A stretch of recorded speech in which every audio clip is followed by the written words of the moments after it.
podcasts you love. From people you trust. This is Twit. Hi, this is Leo Laporte, and this is my Tech Guy podcast. This show originally aired on the Premier Networks on Sunday, January 16th, 2022. This is episode 1860. Enjoy. The Tech Guy podcast brought to you by CacheFly. Give your users the seamless online experience they want. Power your site or app with CacheFly's CDN and be 30% faster than the competition. Learn more at twit.cachefly.com. Well, hey, how are you today? Leo Laporte here, the Tech Guy. Time to talk computers, the internet, home theater, digital photography, smartphones, smartwatches, and all that stuff. I used to call it high tech. It's just tech, low tech, any kind of tech at all. 8888 Ask Leo is the phone number. 888-827-5536. Lines are now open. Right, Kim? They're about to be. Okay. Is like a button that you push? It goes open the lines? Yeah. No. They're open now. No. What do you really do to open the lines? I hit the block all button to unblock the lines. Oh, I see that. What happens if I press the block all button? Well, you're about to block the other lines Okay, I won't do it. I didn't know I had that. That's good to know. If like I'm on a jag and I want to, I want to really talk for 3 hours or something. Which I don't. 8888 Ask Leo. That's toll free from the U.S. and Canada. Outside that, and the lines are now open outside that area. You could still, I think you can use Skype out, the ability to call a phone line with Skype or any app that lets you do that. I haven't really investigated, but I presume any app that makes phone calls can call a landline. If they can, then it should be free. 8888 Ask Leo. The new website is there, techguylabs.com. Some people say it's a downgrade. It is. Any change is a downgrade, let's face it. But we moved it over to the podcast website. It still will be links there. There'll now be transcripts. I think that's an improvement, a full transcript of the show with time codes, so you can jump to that part of the show. And, of course, we put audio and video from the show there after the fact. And here's the good news. Still free. Free to all. techguylabs.com. So if you hear something on the show, you don't have to write it down. We're writing it down for you. Let's see. Coming up, Sam Abuelsamid. He's going to talk about auto tech. We'll talk photography with Chris Marquardt.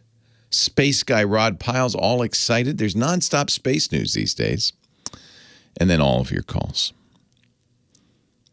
It was just a matter of time before somebody created, and of course it was the French that did it, a cheese detector. Not smell, not sight. You drag the image of a French cheese. Okay, it's you can try it. CheezAm.fr. FR's for France. Cheezam, it's called it. It's like Shazam for cheese. That's the elevator pitch. So we got this idea. We just need some funding. We want to make a Shazam for cheese. Here's what it says. Cheezam. This is technology, man. How did we ever survive without it? Have your iOS or Android phone ready. Go to cheezam.fr. Take a photo, a picture of the cheese. Test the results. And it'll even recommend wine and pairings. Oh, you have a brie. It's too young. Do not eat it. But if you will too, a nice Beaujolais would be good. It's machine learning. So you see, AI is taking your job if you're a cheese detector. AI built by training on a data set of French cheeses. Don't try Swiss. No cheddar. No Limburger. It can only predict, this is what they say, the type of cheese. Future iterations will be built if there is demand. Why wouldn't there be demand? Holy cow, it's about time.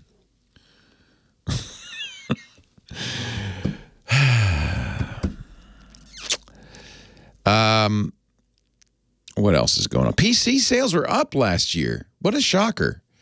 Soared, according to Canalys, in 2021. Soared 341 million personal computers. That's 15% up over 2020, which we thought was going to be big. 27% up over 2019. So PC sales have been going up year after year.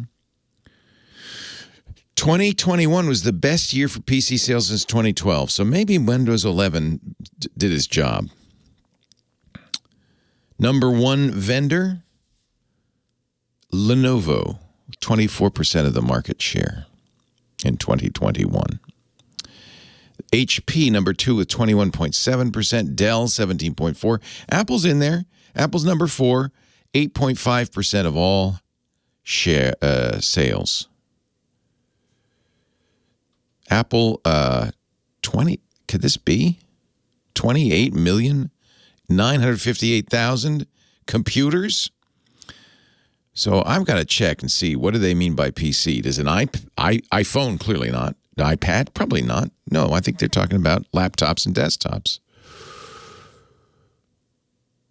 Apple had the largest growth number year over year, 28% growth. Acer, number 5, had 21%, almost 22% growth. So, wow. Big, 341 million PCs sold last year. The numbers are in. I'm just curious, why are you buying PCs? I wonder if Chromebooks are in this. I guess they would be. That's a PC. Not a tablet, not a phone, but a laptop or a desktop. That's a PC. Personal computer. So somebody in the chat room out of sync says, what about me? I built my own PC. You don't count. Nobody's counting you. Nobody counts you. New bill in front of Congress, the Tldr Act. Good name. Do you know what TLDR is? You've seen that abbreviation in social media and on Twitter and on your too long didn't read.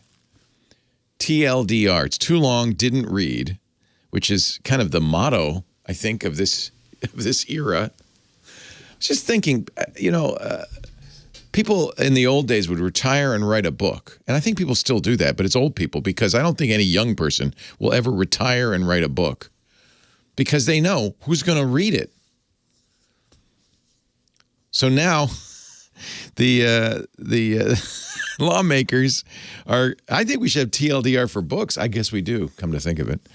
They're, like the Cliff Notes.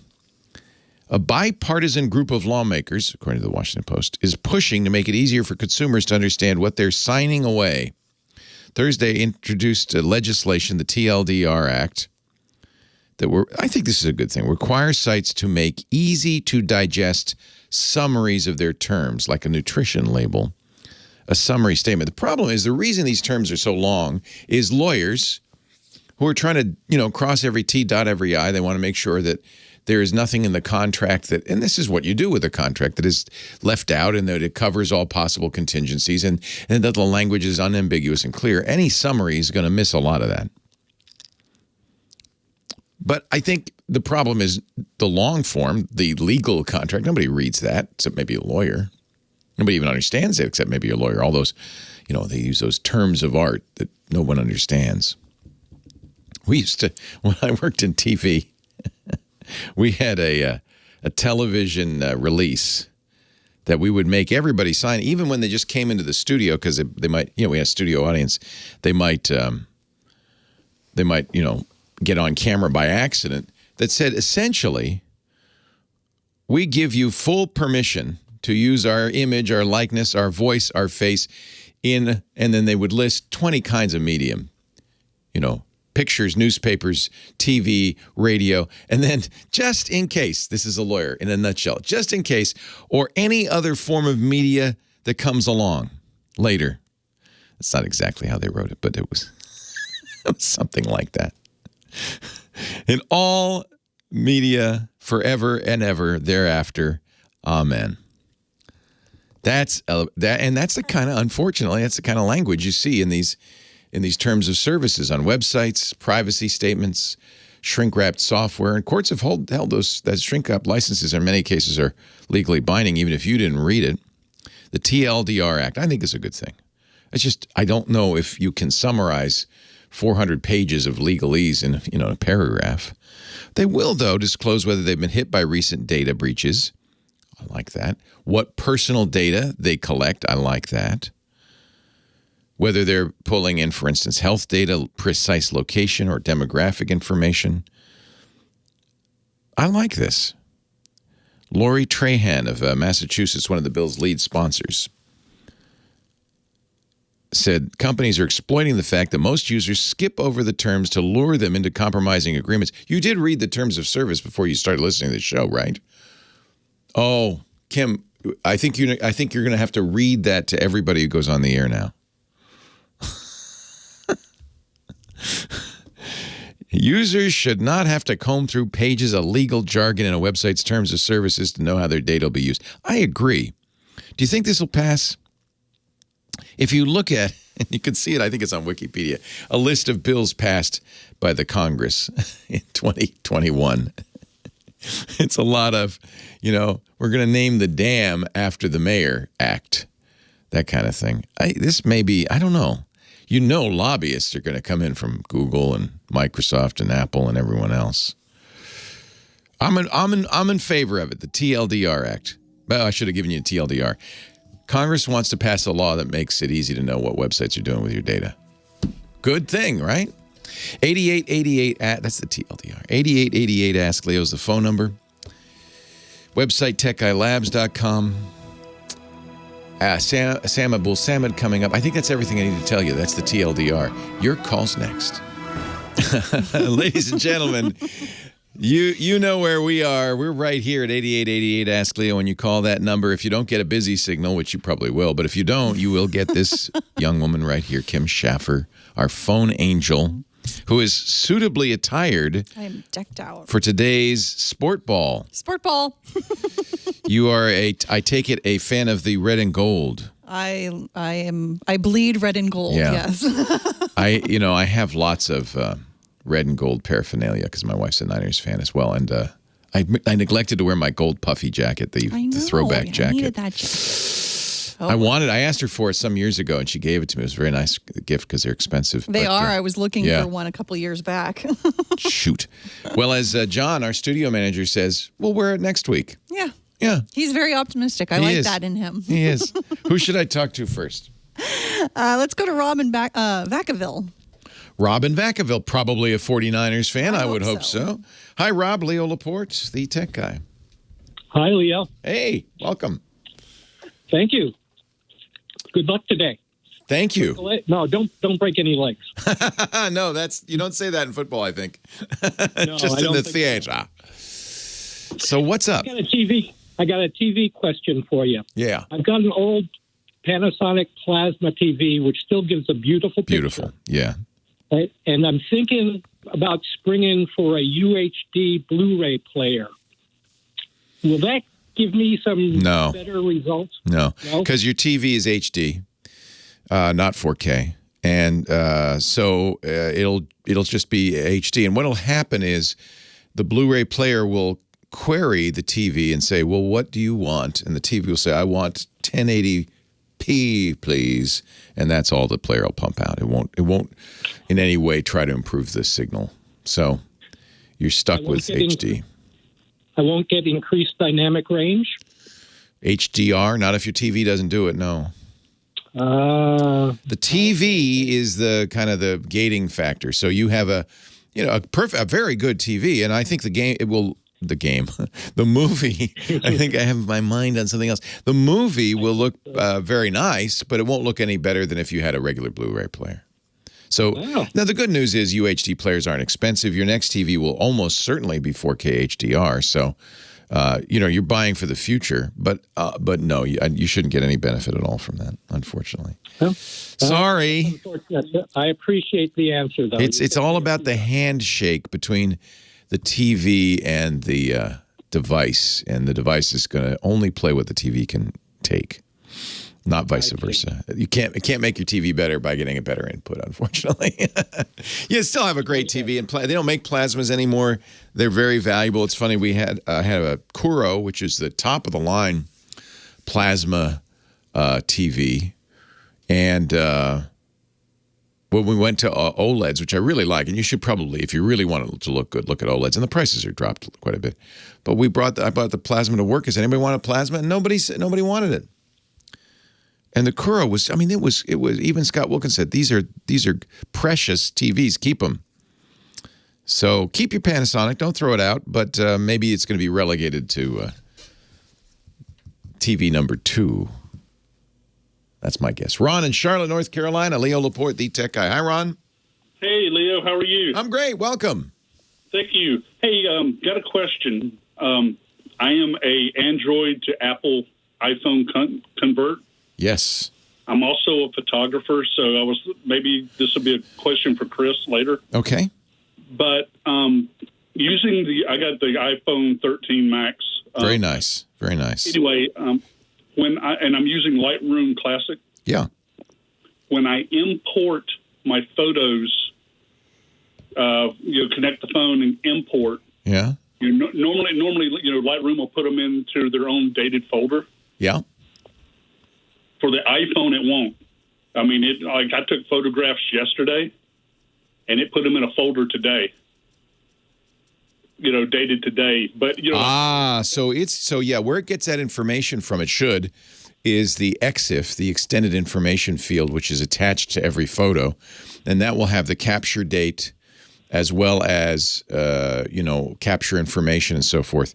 And Lightroom will look at that and make those folders based on the capture date. It's making the folder based on the copy date, which is not obviously what you want. It's the file creation date. It's possible. I'm going to guess here. I haven't tried this. I use Lightroom Classic, love it. I also have an iPhone, but the iPhone is taking images in the HEIF format, H-E-I-F, high efficiency image format. I'm wondering if maybe your version of Lightroom cannot understand the Exif, the extended information in the HEIF format. In fact, it probably can't.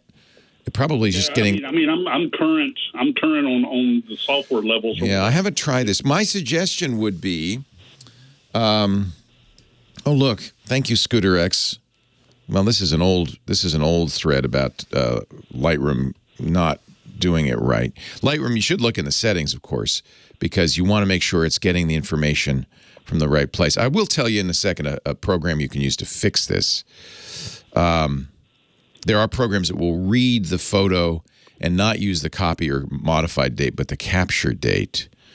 I wonder if it's a bug. I wonder if it's a problem with the format. My guess, this is actually so long ago, this thread, that is probably. Yeah, I'm using. I'm a Canon guy, so I've got. It works fine with a Canon RAW, yeah. So try a different capture program. I use Halide on the iPhone just as an experiment and see if Halide, which is going to shoot in RAW and put it in a DNG format, I bet that will work. Leo Laporte, the tech guy. But should it not, there are, I actually went, I had a calamity in my photo library, and I had to go through all of the photos and fix them. And there are programs you can use that will take the modified date and take the Exif information and make it the modified date, so that Lightroom, even if it's using the modified date, will go in the right folder. It can actually, this program can reorganize all the folders. It's really powerful. But it's a command line utility. So the program was Halide, H-A-Y? Halide is the camera app, which you if you're serious about photography, it sounds like you are, you should probably use at least some of the time instead of the Apple camera app, but just see if Halide solves this. Halide's a third-party app, but the guys who created it are super good, very high-end, work closely with Apple, and they, unlike some third-party apps, they use all the features of the 13. So and then some. So they're using the LiDAR and all that stuff to really make that image special. So I would look at Halide, and let me see if I can't remember off the top of my head this. It's a Pearl program, believe it or not. I used it some time ago. Pearl Photo Updater. Let me see if I can find it. It's a classic. here's see, if you don't want to use file system date rather than metadata.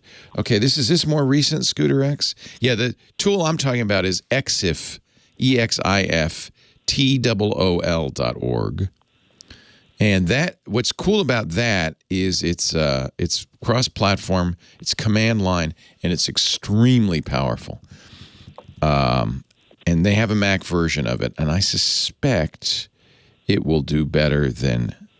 Let me see if it can see the HEIF. This is the problem: is Apple's using their own format that's not a standard format. If you shot in RAW on the camera, it might be able to do that. There's, I think, a RAW setting, or you could shoot JPEG plus RAW, I think, on the camera.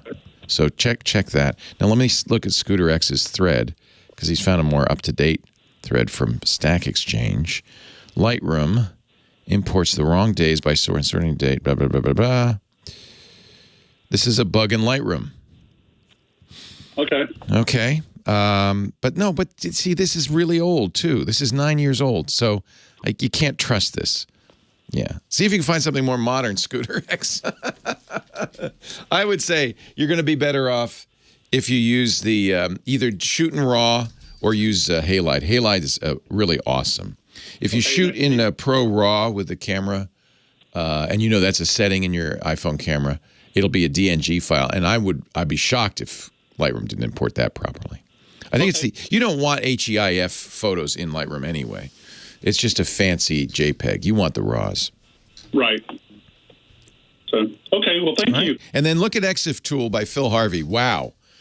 I keep that around just because if I ever need a power tool to modify creation dates, modified dates, Exif information, IPTC information, XMP information, GPS, it modifies everything. Everything. Yeah, Lightroom should handle Pro RAW. The question is the high-efficiency image format they're using. No, and I know it's an open format. It's not a... but Lightroom may say, well, we don't want to deal with hike. It's time for the car guy, Sam Abuelsamid. He is a principal researcher at Guidehouse Insights. He also has a great automotive podcast at wheelbearings.media. Joins us every week to talk about automotive tech. Hello, Sam. Hello, Leo. How are you this week? I am wonderful. How are you? I'm doing all right. So you are, Sam calls in via Zoom so we can see his picture. You're sitting in front of a very nice looking family, but for some reason they're all outlined in blue. What's going on? So earlier this week on Twig, on This Week in Google, I noticed that you and Mike Elgin and Jeff and Ant were talking about radar on the inside of cars. I mean, I think by now so normally you think of radar looking at the traffic around you, but now they're looking at who's inside the car. Yeah, so this is something that's going to be coming to the interior of vehicles. And, sensing in general on the inside of cars is something we're going to be seeing a lot more of. Certainly, we're going to see it for autonomous vehicles, for robotaxis and those types of vehicles when they become more common, because the companies operating these things, need to see, who's in the vehicle. They need to know if somebody got sick, if they left something behind, if they were smoking in the vehicle, so that they can. Well, you can do that with cameras. What is? You can do that with cameras. Yeah. But the other thing that you want to do besides just and most, by the way, most taxis and Ubers and stuff now have cameras pointing at the rear seat. Just right. And in the case of automated vehicles, in some cases, vehicles like the Cruise Origin, the Zoox Robotaxi, they don't all have the seats facing in the same direction. Sometimes they have carriage seating. They're like living rooms. They're going to have different airbag systems to handle, depending on where the direction of an impact is, if there's a crash, and where people are sitting. But it's not just AVs where we're going to see sensors put into vehicles. We're seeing more and more of them put into regular vehicles that we drive, because that's going to be the vast majority of what we drive for at least the next decade. And so we've already got things like infrared sensors, like you've got in your Mach-E, and there's other vehicles with hands-free driving systems that use those. But we're also going to see additional sensors like radar. Forgive me for my cynicism, Sam. But I feel like they're doing that so that they can market, so they can sell data to people. Like, I don't know why, but I feel like anything that's observing me, I could see, okay, it'd be good to know if there's somebody in the passenger seat, we could turn on the airbags. They do that with little scales in the seat right now. Mm-hmm. But what would they use this radar for if it's not marketing? So one of the applications, for radar, is probably not going to be that helpful from a marketing perspective, because you can't really classify who's sitting in there. You only know if there's somebody there, if they're conscious, if they're breathing. It's not going to be really useful for targeted marketing. But what you can use it for example, if you have a radar, an imaging radar sensor, which is, when I say imaging, it's a high resolution radar that's mounted in the roof of the car. It can look down and see where people are sitting, see if there's somebody in the back seat. So, one of the problems we've had in recent years is children being left in the back seat of a car on a hot day. And when you close the windows, it gets really, really hot in the back, inside the car, if the air conditioning is not running. So this could be used to provide an alert if there's somebody left in the back seat. Also, for example, I think we recently talked about Tesla allowing game playing on the center screen in their vehicles while the vehicle's in motion. And that's a real problem. Tesla said, well, it's only supposed to be for the passengers. The driver's not supposed to be playing games, but they don't actually have anything to enforce that. They supposedly have changed the software so that it won't work while it's in motion, but it's debatable, how effective that actually is.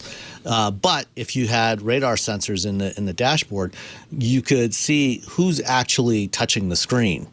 And for example, even without games, things like inputting a destination into the navigation system, if it's the passenger doing it, you would be able to tell if it's the passenger reaching their hand over to touch the screen. You wouldn't have to pop that thing up that says, "You're driving, dope." Exactly. Yeah. So there's a lot of safety advantages to adding these kinds of sensors inside the vehicle. There is a marketing advantage too. One of the reasons we were talking about it on This Week in Google is because a lot of these autonomous car companies are already thinking about, well, look at the trillions of hours of time people spend in cars. What are we going to do with all that time? We're going to show them ads. Yeah. I don't know that it's trillions of hours that we spend in cars, but yeah, it's certainly in the many billions of hours. Yeah. So at any rate, like I said, radar is not going to be that useful for advertising. Cameras would be. Yeah. Here's the number. Cameras are this is from a Morgan Stanley note. We forecast the total human hours, including passengers, spent inside cars will rise from more than 600 billion hours today to 1.2 trillion hours by 2040. Of course, by then, autonomous vehicles. So 1.2 trillion hours times anything, they say, is a very large number. Yeah. So it's hard to imagine this, but that's what people are thinking about today. Once we get self-driving vehicles, what are we going to do? Is that 1.2 trillion more hours staring at your phone? What are we going to do with those people in the car? And I have to think, being a cynic, again, and I admit it, that's part of the reason they want to put radar in these things. Yeah, like I said, I don't think radar is going to be very effective there. Cameras are going to be more useful. Yeah. Radar is really more of a safety thing. And the type of radar that they're talking about, this imaging radar, the radars that we have on cameras today are very low resolution. They might have 6 or 12 channels of resolution. So it'll tell you if there's a vehicle directly in front of you and how far away it is and what speed it's going, or if it's in your blind zone. And that's what they're primarily used for today. These imaging radars have anywhere from a couple of hundred to a couple of thousand channels of resolution. So it's much more like a LiDAR, cheaper than most LiDARs. And so, this is something that, as I said, could be used to detect, individual motions inside a vehicle. And on the outside, it's also very useful. And when Tesla decided to drop LiDAR as part of or radar as part of their autopilot system last year, what they should have done is, instead of dropping it entirely, they should have adopted imaging radar instead.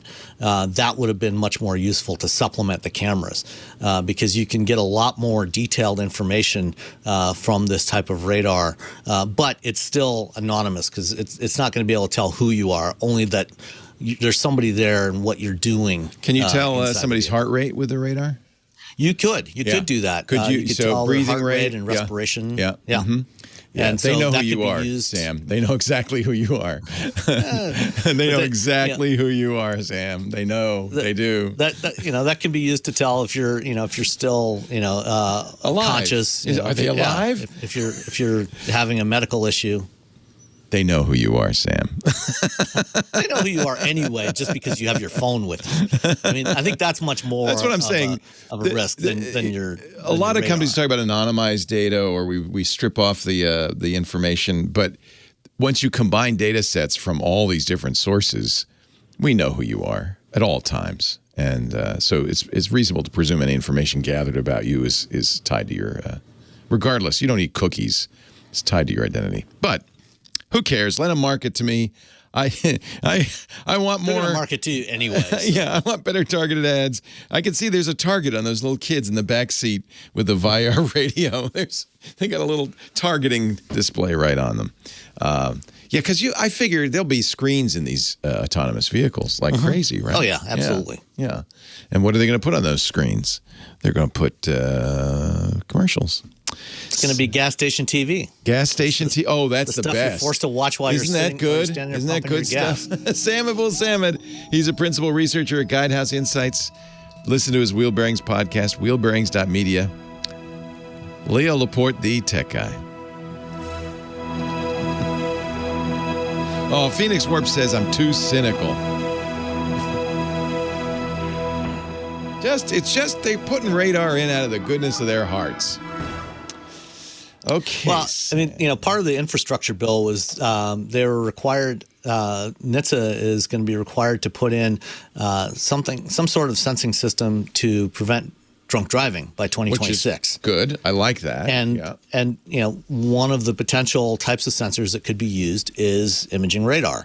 In addition, as either as a complement to, or in addition, or as a possible replacement for the infrared sensors that we have in vehicles. I don't know that it's necessarily going to be good enough by itself for that application, but it certainly is a complement to, for looking at the back seat, I think is a really important application for use of these sensors. Yeah. And, they're going to be relatively low cost. These are, for the types of sensors that you would put on the inside of the car, maybe $15 or $20 for those sensors. There are going to be sensors everywhere because they're so low absolutely. Cost, That's no doubt. And one thing that people are definitely going to have to get used to with automated vehicles is any thoughts of privacy you had when you're driving around. You can be on the internet. Yeah, it's like being on the internet. You have no privacy whatsoever when you're riding in an AV because you will be monitored 100% of the time. That much is a given. Swamp Rat says high resolution radar, the remastered version of MASH. I like that. Let's see. Dr. Mom Grandma says, how about forgetting the baby in the back seat? Yeah, that was one of the things I said. That is definitely one of the important applications that's been highlighted by several companies, including Vyar, is looking at the back seat, to see if there are kids or animals left behind. And you can tell if they're breathing, so you can tell if it's a doll. You can tell the difference between a doll and a human child. Yeah, right now the cars have sensors that say you left something in the back seat, but that's just by weight. In some cases they do, not always. In some cases, what they're doing, like what Nissan and some other manufacturers do, is they actually keep track of the sequence of opening and closing the doors. Right. So if you open the back door first and then close it, and then open the driver's side door and get in, and then you get out of the car, and you haven't opened the back door again, it'll give you an alert saying, hey, double check your back seat. In some cases they do it on the dashboard. They give you an alert on the dashboard before you even get out. Make sure you check the back seat if it's detected that sequence. So they're trying all kinds of different things to try to detect what's going on inside the vehicle and try to improve safety. Let's see. Eric Duckman says TVs and gas pumps is one of the most annoying inventions of mankind. I absolutely agree. I cannot stand those things. I felt that way until I saw Patrick Norton on one of them. That's true. I have seen Cheryl Lazar on those a couple of times. It's pretty funny. Seeing people that you know on those is kind of amusing. Let's see. What else we got here? As I was saying, about imaging radar, actually, one of the interesting things out of CES was the combination of imaging radar and machine learning. And I'll talk a little bit about this more in the next segment. Oh, good. You want to stick around? Very interesting things there. Excellent. Yeah. Good. Thank you, Sam. We get a little mini Sam bit every Sunday now. I like it. A little extra Sam. Thank you, sir. We will talk in a few. Hey, I want to thank Mike B. for telling me to do my radio ads. So I will, just for you, Mike B. And I do want to do this ad because it is our very good friends at CashFly. When you listen to the Tech Guy Show or any of the podcasts on the Twit Network, you're actually listening through CashFly. CashFly is our CDN. All the downloads go through CashFly, audio and video. We've been using them for more than a decade now. In fact, CashFly, Matt Levine, the founder, came to me in the earliest days of Twit when we were struggling to support the hundreds of thousands of listeners and said, we can help. And they have been such a boon ever since. Now, CashFly has a new feature. Besides being the best CDN, they have a new feature for video. CashFly's ultra-low latency video streaming. And when I say ultra-low latency, I'm talking about less than 1 second of latency. Ditch your unreliable WebRT solution for their WebSocket live video workflow that can scale to more than 1 million users. What? Reach your audience anywhere in the world. CashFly has 50-plus locations around the globe, which means your content will be closer to your customers no matter where they are. And with CashFly's storage optimization system, SOS, you could take a load off your origin servers and reduce your bills because they will cache your content with a cache hit ratio of 100%, so you don't have to go to the origin to update that cache. That reduces bandwidth, reduces your bills. It's a great solution. Ask about SOS when you go to twit.cashfly.com.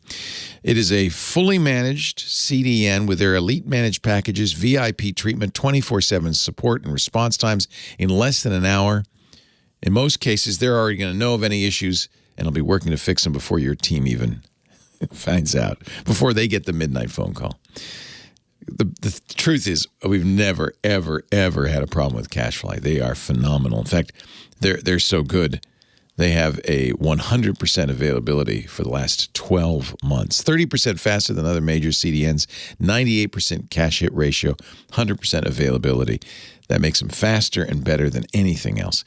So, just to recap, ultra-low latency video streaming for more than 1 million concurrent users, lightning-fast gaming with zero lag, glitches, or outages, mobile content optimization, and of course, if you're a podcaster or you have streaming content, it's the best.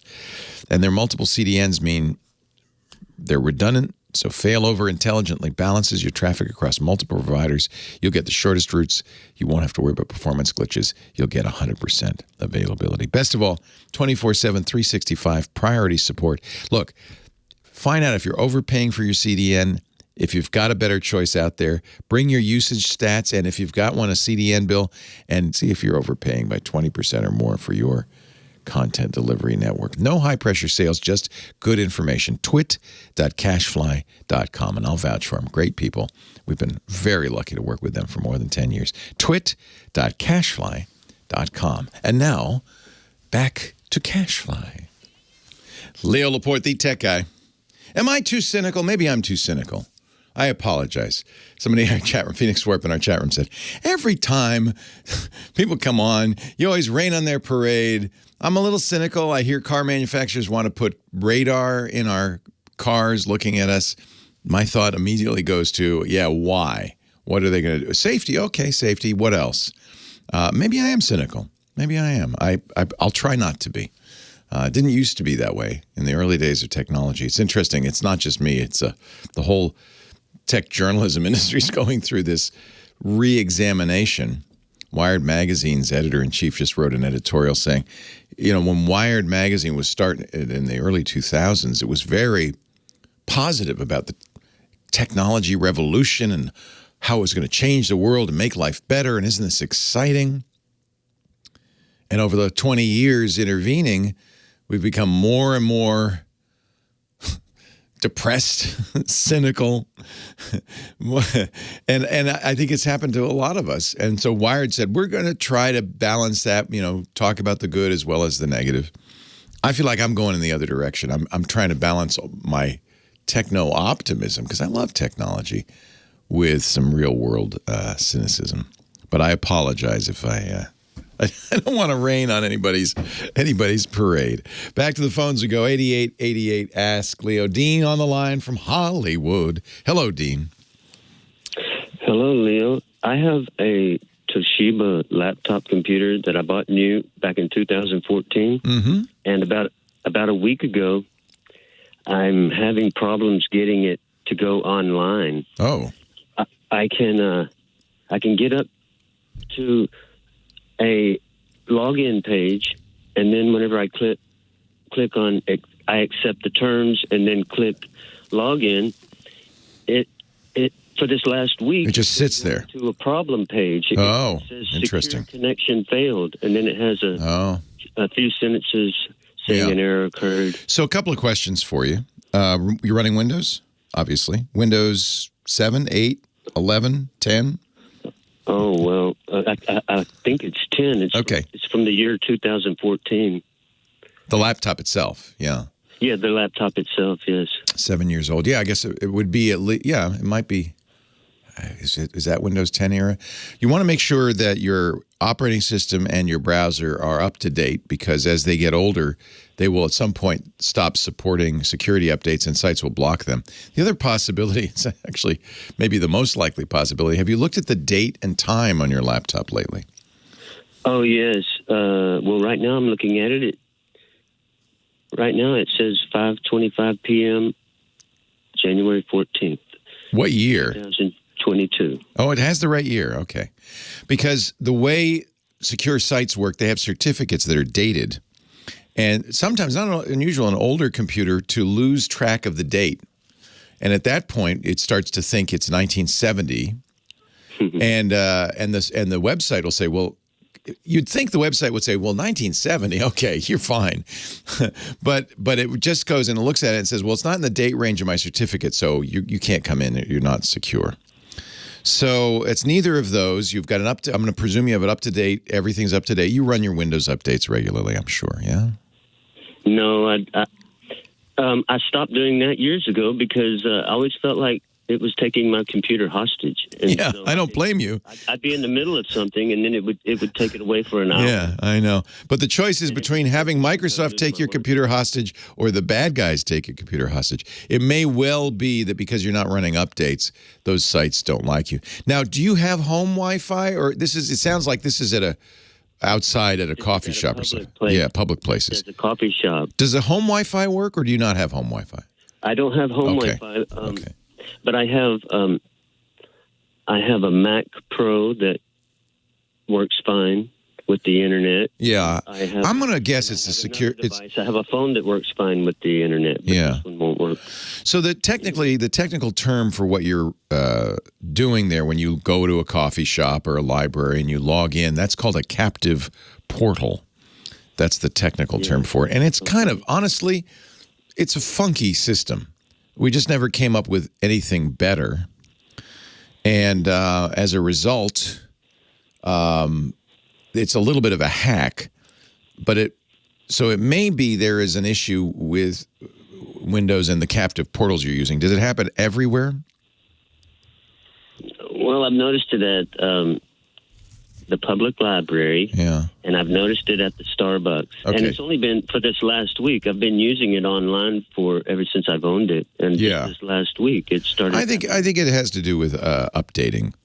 Okay. Now, if you are on Windows 7, and I think you might be, that this is something that has been happening with Windows 7, and And it has to do with the version of encryption it's using. It's called TLS. And some Wi-Fi spots may reject you because it's an older version. So my strong suggestion is you do it overnight, and sometime when you don't care. I guess this is part of the problem is you're not on your own Wi-Fi, so it's not going to be while you sleep. It's going to be while you're at the library, which is a real pain. Yeah. Right. Yeah. So if you can find somewhere where you can get online and you could camp for a while, you'll probably want to update. I'm going to guess that's the issue. Okay. Yeah. I'll see it that way. Okay, thank you very much. Hey, I appreciate the call. I'm sorry I can't be more specific. But it is certainly, there are many problems with captive portals, and that's one of them. And in fact, I'm looking, thanks to the chat room for coming up with the page. This is from 2015. So it's quite a while ago, but you have a laptop from 2014, so maybe it's appropriate. But it has to do with an older version of encryption, TLS 1.0.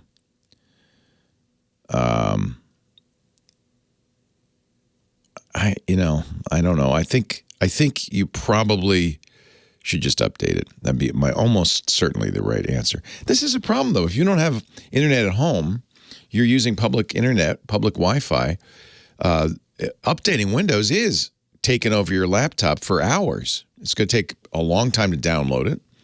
Then you have to sit there while it churns and updates, and you can't really leave because it needs to be online. When Microsoft never really considered the circumstance where somebody's not online, not full-time online.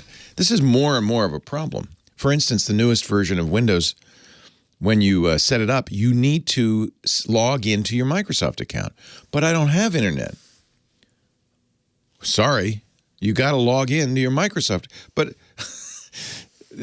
increasingly, manufacturers are just assuming, oh, you have internet. And you have full-time internet, and you have it at home, and it's fast, and you can run it anytime. So I'm on your side, Dean. I mean, it's a poor design, but you want to get online. I think you're going to need to update. I really do. 8888 Ask Leo, if you think you have a solution for Dean or any of our callers, I always encourage you to call in. Part of the value of doing this show, somebody mentioned it the other day, that it's really a user group. That means it's not just me answering your questions. It's everybody answering your questions. We're all in this together. We've got the chat room at irc.twit.tv or our Discord chat if you're a member of Club Twit. We've got the phone, of course. You can call techguylabs.com, and hundreds of thousands of people listening. It seems like we should be able to solve any problem out there. I think I have only a little time left. So Leo, you're on the line. I like your name. It's a good name. Hang on the line. I'm going to have to take a break for the top of the hour, and we'll talk to you in just a little bit. Yeah, the Twit Army is in our chat room at irc.twit.tv. I prefer to think of it as Team Tech Guy.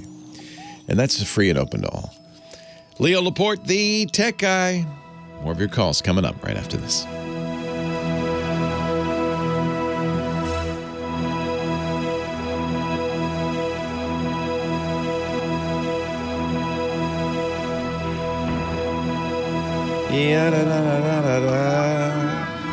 All yours, Sam. All right. So as I was saying about radar and machine learning, this is something I saw from a couple of different companies during CES, from Mobileye and from Aptiv. They are taking radar data and processing it through machine learning to get what they hope is enhanced data from it, an enhanced picture of the world around them. So in the case of Mobileye, what they're actually doing is using their new imaging radar that they're developing, which is a high-resolution radar, so 2,300 virtual channels, and they pass it through machine learning algorithms that transform the data from the kind of blips, a cloud of blips that you see from radar, to something that looks more like a LiDAR point cloud. and then they fuse that with their actual LiDAR data and run that through their classification algorithms. So it makes it easier to compare the radar and LiDAR data when they do that transformation. In the case of, and those imaging radar sensors are a bit more expensive than the type of typical radar sensors that we have on vehicles today for driver assist systems like adaptive cruise control and blind spot monitoring. But they also, as I said, have much more resolution. Most of the current radars that we use are basically only in one plane, so they're looking at stuff at the ground plane. So if there's anything up above or down low, it can't really determine height. So these new generation radars give you both horizontal position and vertical position and distance and speed to each target return. There's another supplier called Aptiv that has been doing some interesting stuff as well, using those current generation radar sensors, those lower resolution sensors. And they're doing it and processing it with machine learning algorithms to basically try to extract more detailed data from it. And I got a live virtual demo during CES. I didn't actually go to Las Vegas, but they did a demo where they were driving around in a car, or driving around Las Vegas in a car, and we had a Microsoft Teams call going, and we were talking to each other on that. And then they also were doing a live video stream over YouTube Live of the camera and radar data from the same car as we were driving around, so I could see what the car, what they were seeing as they drove around Vegas, and also what the radar was coming up with. And it was able to correctly classify and distinguish moving and stationary vehicles, pedestrians, cyclists, and also where the edges of the road were. So that is something that, just adding, what they had to do was add an extra AI accelerator chip to it. So a 4 trillion operations per second AI accelerator chip to process those machine learning algorithms. But that's relatively lower cost, and continue to use their existing low-cost sensors with that. So we may see that coming in the next few years to augment the sensors that we have on there today, just processing the data in new ways to help to distinguish what's going on the road and help the driver assist systems make better decisions about what to do, when to do automatic emergency braking, lane keeping assist, that sort of thing. Let's see. Yeah, Tech Dino, the kid in the car, the kid in the photo is asking, "Are we there yet?" Nope, not there yet. It's still going to be a few more years before we get there. Scooter X, can I use the radar emitter to heat my burrito on my brake? Probably not. They don't actually put out that much energy. Let's see. Kilo Tech asks, imagine if radar could assist cars to move at the same speed on the highway in order to avoid gridlock. Well, actually, they sort of can now, using adaptive cruise control. That's the way almost all adaptive cruise control systems work. They use the radar to detect the distance to the vehicle ahead of you and also detect closing speed, and automatically adjust your cruise control speed to maintain a steady gap to that vehicle ahead of you. So, if everybody was doing that, you could certainly do that. It would certainly help to avoid gridlock. You'd have fewer, hopefully fewer, false braking events, or people just slamming on the brake. These systems tend to work a lot more smoothly than most human drivers do.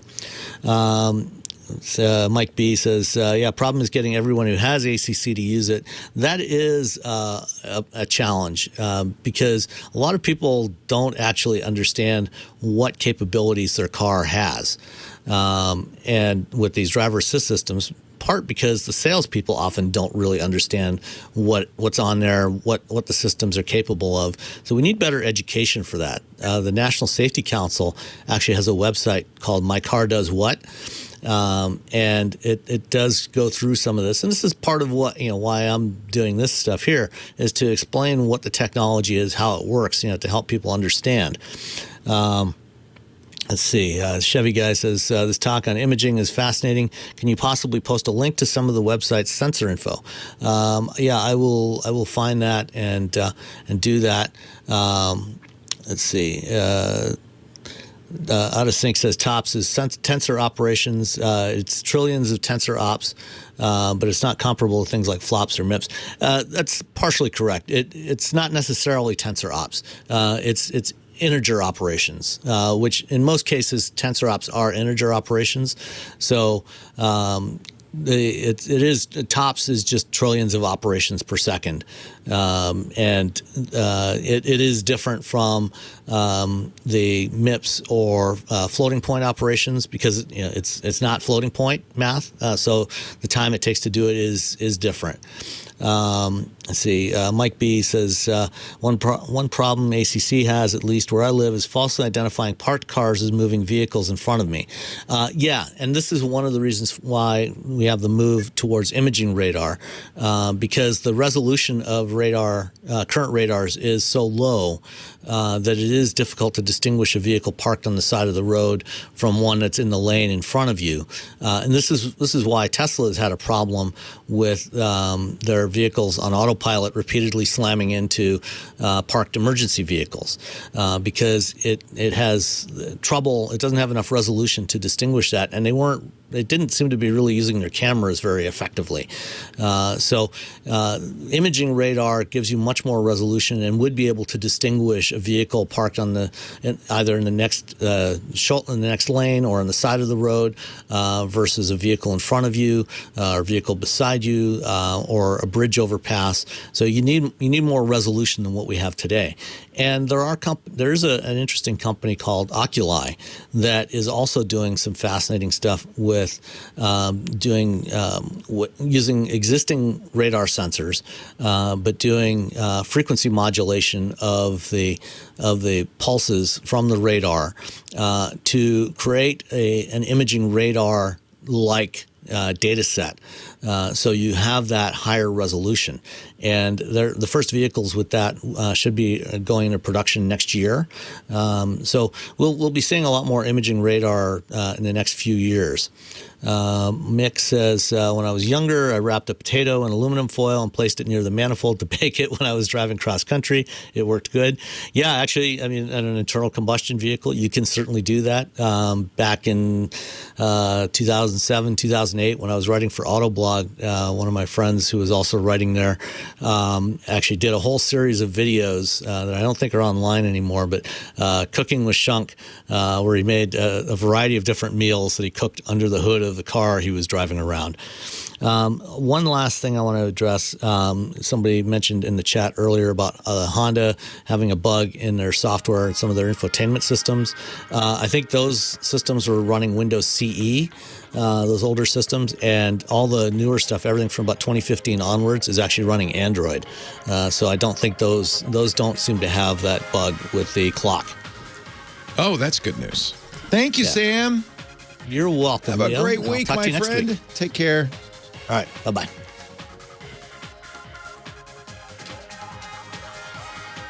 Well, hey. How are you today? Leo Laporte here, the tech guy. Time to talk computers, the internet, home theater, digital photography, smartphones, smartwatches, all of that jazz. 8888 Ask Leo, the phone number, 888-827-5536. Toll free from anywhere in the U.S. or Canada. Lines are open. If you want to call, Kim Schaffer's ready and waiting, wearing her 49ers garb.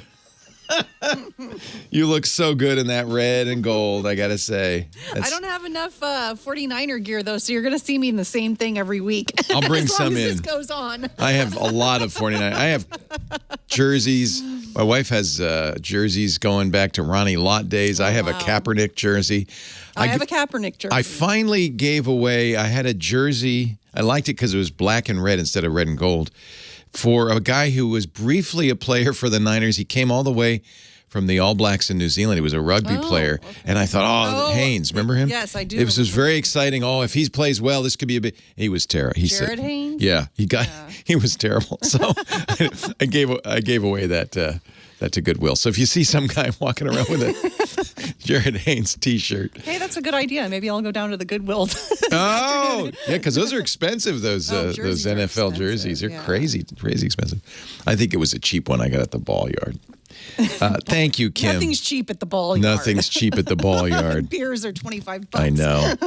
8888 Ask Leo, the phone number. Leo on the line. Another Leo. Thanks for hanging on from Lomita, California. Hi, Leo. Hi, Leo. Hey, Leo. What's up? Go 49ers. Really? You're not a Rams fan, huh? No. All right. Okay, let's cut to the chase. Yes. I bought my wife and I a Christmas present, a 75-inch Sony Bravia TV. Aren't you a nice husband? Well, I think so. Is she going to let you watch it? So far, she has.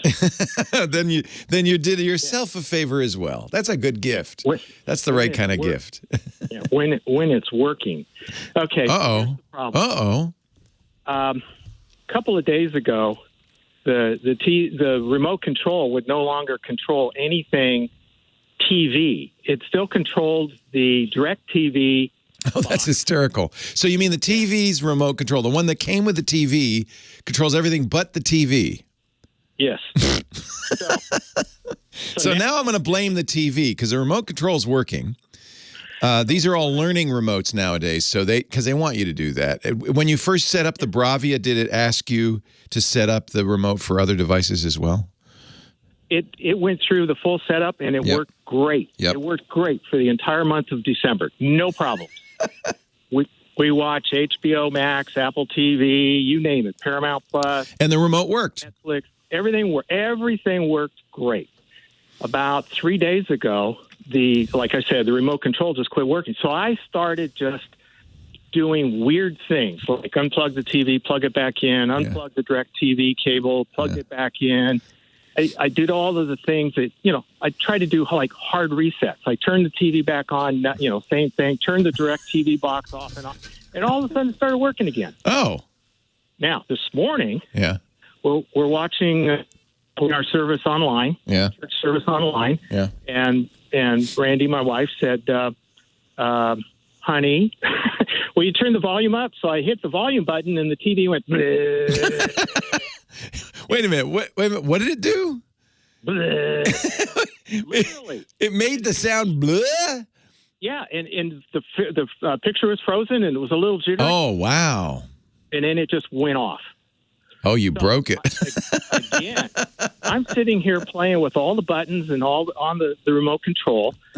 I finally get the TV. I couldn't even get a screen. We could hear the sound. So I hit if you're familiar with the controls, I hit the input button and found HDMI 1, which is the TV input. I have a picture. Great. Good. In fact, I could do everything except now the home button on the remote control doesn't. It just doesn't. It actually, the picture goes away. I still hear what's on DirecTV because it's got the HDMI 1, selected. Let me ask you a question. Yeah. Does your wife collect Hummel figurines? No, she collects teapots. So, okay, this is off the wall. But somewhere on that TV is an infrared sensor. That's what you're aiming the remote control at. Okay. I just want to make sure that your wife hasn't, in a decorative frenzy, put anything in front of that sensor. It's often at the bottom of the TV, but you're going to want to, and it's hard to spot, but it'll be a kind of a dark plastic. It blinks every time I hit a button. Oh, you see it. Okay. I can hide this control underneath a blanket, and everything still works. Okay, good. So it's not a teapot blocking the sensor. Because the only reason I ask that is every once in a while my cat will decide to sit in front of the TV because I guess it's warm, and I can't use the remote anymore because the cat blocks the remote. So just wanted to make sure. It sounds first thing I would do is make sure you have the latest firmware on the Bravia. Now, that did that after it did its thing a couple of days ago. Okay, a couple of days ago. Is that when the problem began? that's when the whole thing just remote wouldn't work at all. But when it started working again, I went into settings. I went to system, and I said check for updates. And it said you're up to date. Because TVs, and this is kind of the problem, is that TVs are now computers, and you know how wonderfully reliable computers are. Yeah. They should be a computer. Your computer's probably more reliable these days. So it sounds, especially since it's new, that was the first guess, is maybe the firmware got out of date, or there was a bad firmware update, or it got corrupted. The remote works fine, except with the Bravia, right? I mean, it does everything it used to do, except the home button on the remote. Oh, and now that's the only thing not working is the home button. Right. And you didn't get the brrr again. That stopped. No. Everything is working great, and the home button's the one that then puts up the menu of selecting HBO Max, Apple. It puts that little. Yeah, you need the home button. Yeah. Yeah. Well, actually, I can use the input button to get to the same thing. Oh, okay, good. The home button was the nice one. Yeah, because it goes right there. Yeah. Well, it gave you all the commercials too. Isn't that nice? I think there's probably is something wrong with the TV. I'll be honest with you. I know you don't want that to be the case. It'd be worth a call to Sony and explain what you just explained to me. It sounds like there's a software issue with the TV, to be honest. Yeah, or a module blew up. And that this happens. Like I said, it's a computer. And you could have there's cards and all sorts of stuff in there. And absolutely. It could be a bad chip. Could be and it does sound like that, to be honest with you. It doesn't sound like it's the remote. It doesn't. It's obviously not the other things. The one thing somebody in the chat room saying, and this I could be it. There is this really interesting but often problematic technology in TVs called CEC. Which stands for Consumer Electronics Control, which is a terrible name. But it's the thing that turns the TV on, for instance, when you turn on the cable box. It's a signaling system between the devices. The problem is it's very poorly designed, and so it's implemented in a variety of ways. And sometimes CEC can cause issues. And it's possible that you're using CEC because that one remote control, when you turn on one thing turns on the other things. That's CEC. So a couple of things you might try is go into the Bravia Turn Off CEC. Now, they probably don't call it CEC. Every company has their own name. I'm trying to remember what Sony calls the CEC. I think it's Sync. Or Bravia Sync or Bravia Link. I'll look for it. Yeah, look for it. And disable it just temporarily. You want it. But make sure that that's not the problem. Okay. Because that can actually cause similar symptoms. You may also, did you get new cables when you got the TV, HDMI cables? I didn't, but they're almost brand new. Yeah, you're fine. You're fine. Everything, like I said, everything worked for a month. Yeah. That's why I suspect the TV. Years. Yeah, it sounds like a firmware issue.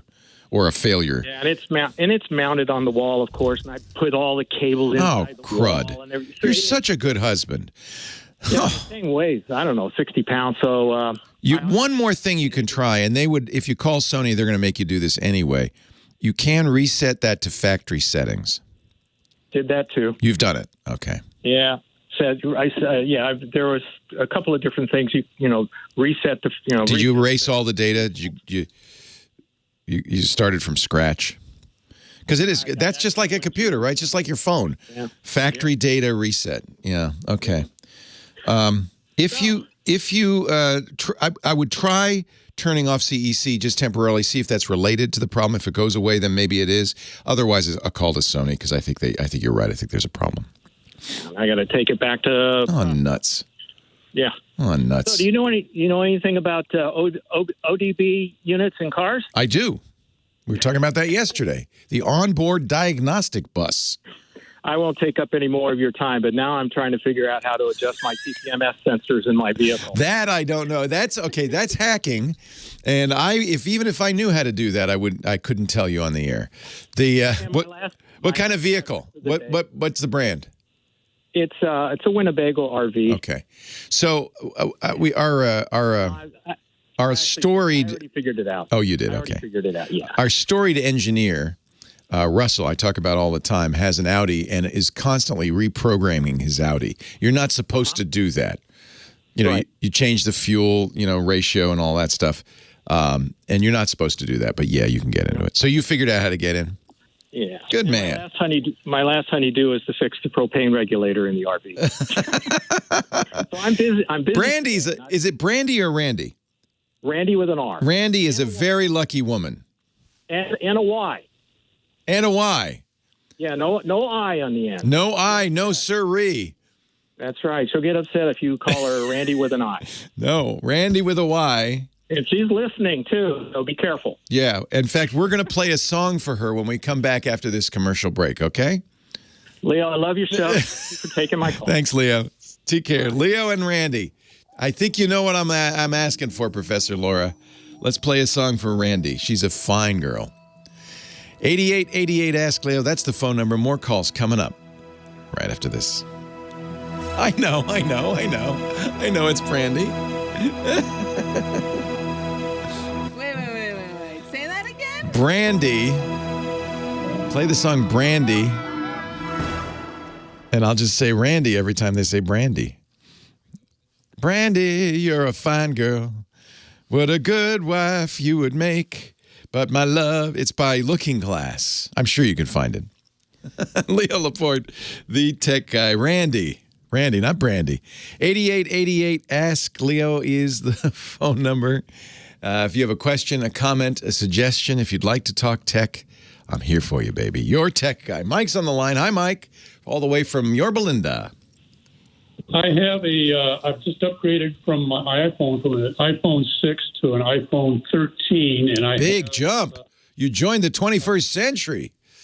Oh, yeah. I was trying to squeeze blood out of the old one. But you know what? The 6 was a great phone, but you just, you're on the cliff where the Apple's not going to update it anymore. So this was the time to do that, I think. I've run into a similar problem on my, I've relinked that to the new phone to all of my Wi-Fi devices, Bluetooth devices, I should say. And my 2014 automobile, it will auto-link, but it will not stay connected. I've gone through the motions of completely disconnecting from both ends and reconnecting, and I come up with the same symptom. It will auto-link when I first start the car up, but after it goes through a complete handshake, I guess it is, it disconnects. And I can reconnect it if I go into the car system manually, but on occasion, if a call comes in, it will disconnect. Oh, that's useless, right? Yeah, it just tells me that there's no fix for that.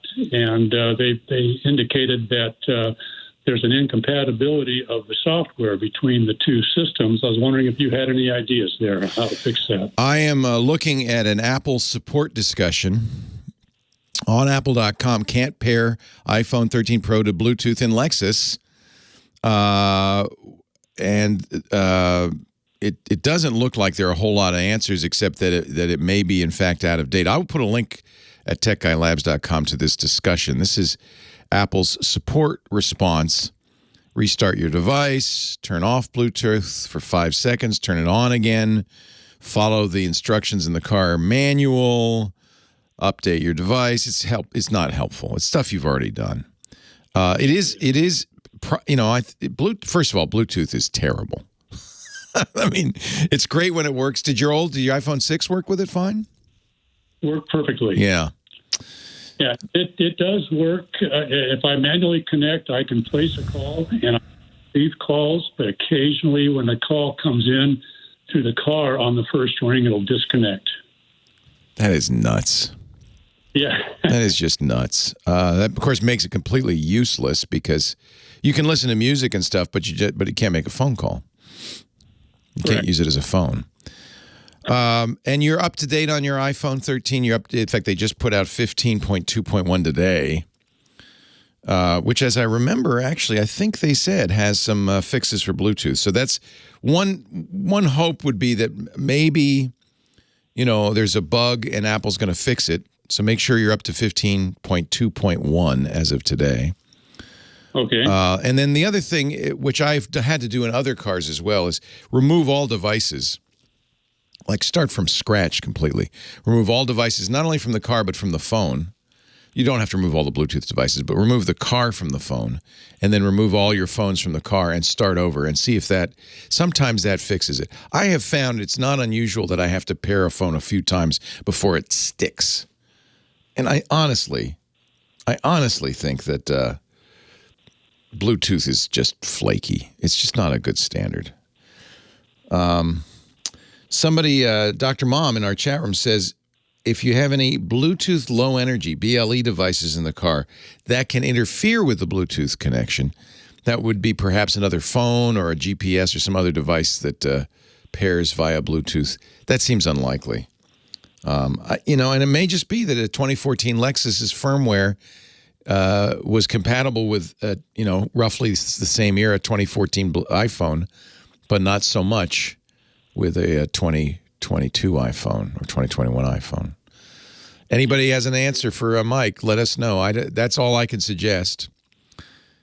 Okay, well, yeah. Thank you very much. Not a known, well, I don't know if it's a known problem. I'll put this thread in the show notes because maybe, I don't know, maybe it is a known problem. I don't know. Doesn't look like Apple had any solution for this guy except for the generic, you know, restart, Bluetooth is just awful. I honestly think Bluetooth is awful. And one guy in the chat room, Redcon5, says just buy a new Lexus. That would probably work also. You could do that. Upgrade your phone, upgrade your Lexus. I think that's a good philosophy in life.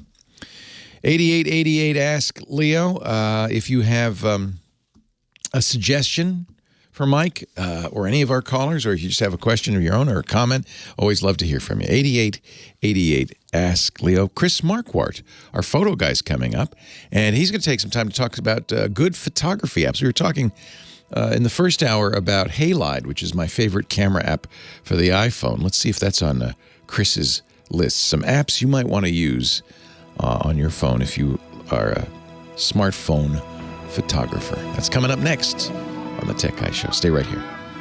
It's time for the camera guy, Chris Marquardt. He's our photo sensei at SENSEI, sensei.photo. Joins us every week to help us take better pictures. Hello, Chris. Hello. How's it going? It's going great. And I'm glad we do this every once in a while. We talk about apps for your camera phone. There's some really good stuff out there.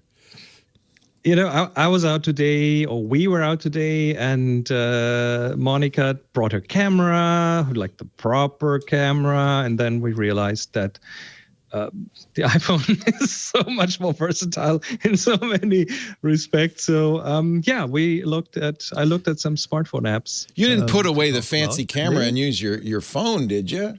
Well, she did. I only brought my phone. She brought her camera, and she put it away in the middle. No, you beat me. That's really true these days. She didn't have a wide angle, but she needed one, so it's in the iPhone, right? So it's simple. So did she borrow? Did she borrow your phone? No, she has her own phone. So we ended up. I ended up looking at some apps some for iOS, some for multiple platforms. So. That I've used every now and then. And one that I used all day today was Argentum, which is an iOS app. Yeah. And I think I've recommended that before. You have, and I love it. I love it. It's a black and white camera, and there's like one of those filters that you can enable is free, and I love the AA filter, which is the Ansel Adams filter. It gives you this gritty black and white with amazing contrasts. So for landscapes, Argentum is. It's also nice when you're running this app because you can only see black and white, and so which I love. But sometimes when you're shooting color, it's hard to visualize what the black and white would look like. So you just fire up Argentum, and now you're seeing everything in black and white. And it has filters so you can have Ansel Adams style black and white, but there's other styles too. Yeah. There are other styles, but that's the one. That's my go-to. It's just, hey, you can't do better than that. It's a lovely thing with contrasts. ARGENTUM. I think it's iPhone only, but yeah. That's iPhone only. Yeah. The next one is a multi-platform. Actually, lots of platforms. It's a strange animal. It's called Polar, POLARR. And it's a subscription, so watch out. You have to continuously pay for that. It doesn't even have a web app. I feel like it has a web app as well.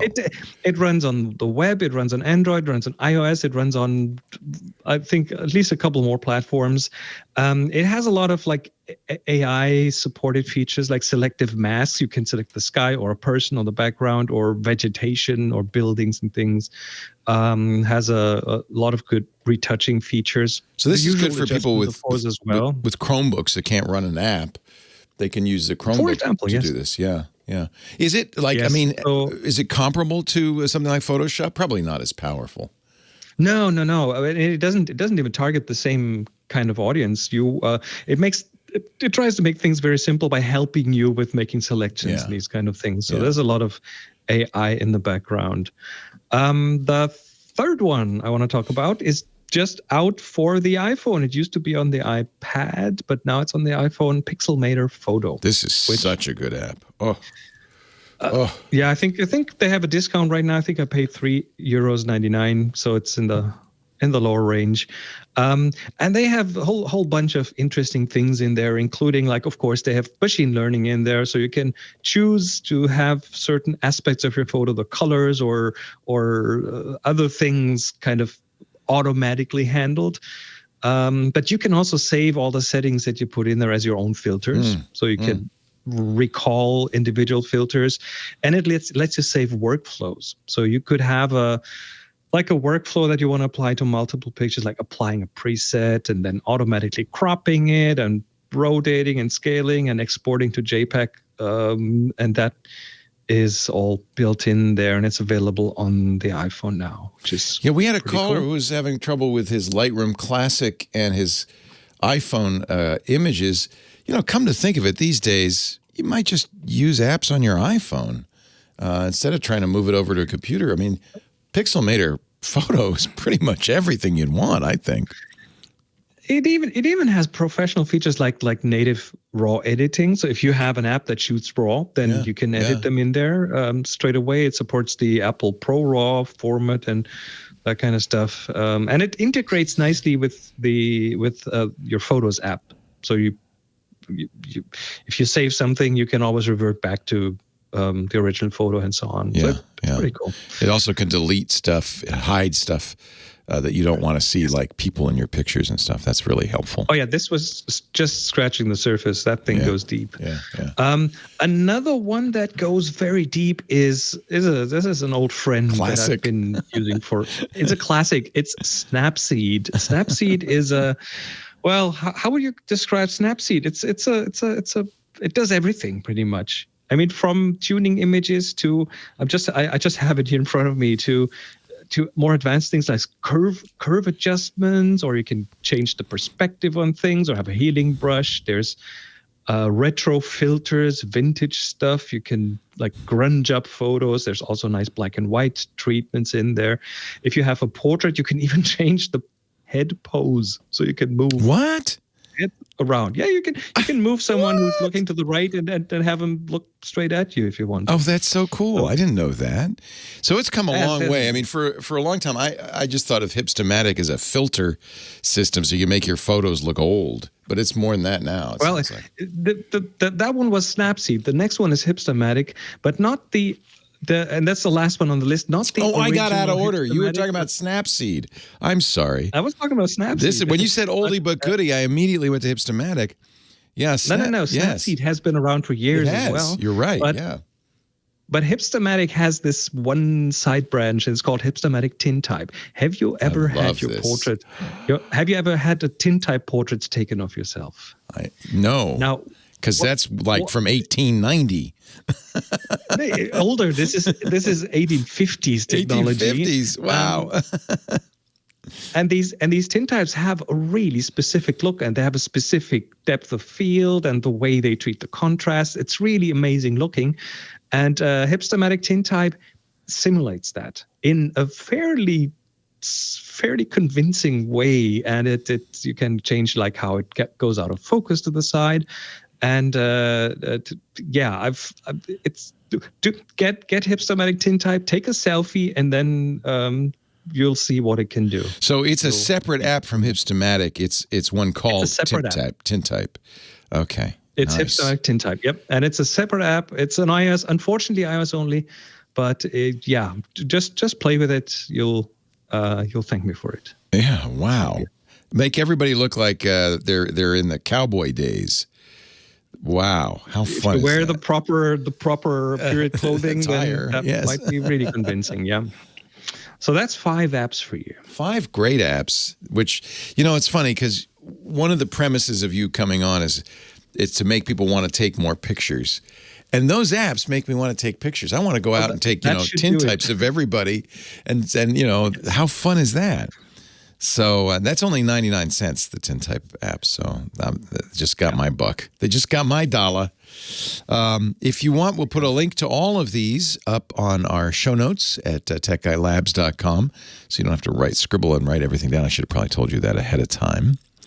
And of course, if you want to follow Chris Marquardt and his photography, best to go to his site, sensei.photo, sensei.photo, or to his podcast, Tips from the Top Floor, which is an excellent photography podcast, longest running photography podcast out there, tftf.com. Our subject of the month for our photo assignment is lazy. Is it? No, bright. Bright. Oh, lazy was last. Bright. See how lazy I am? I'm doing last month's. Bright. Take a picture, upload it to the Tech Guy group on Flickr. In a couple of weeks, Chris won't be lazy. He will review some of your images. Leo Laporte, the Tech Guy. Thank you, Chris. Thank you.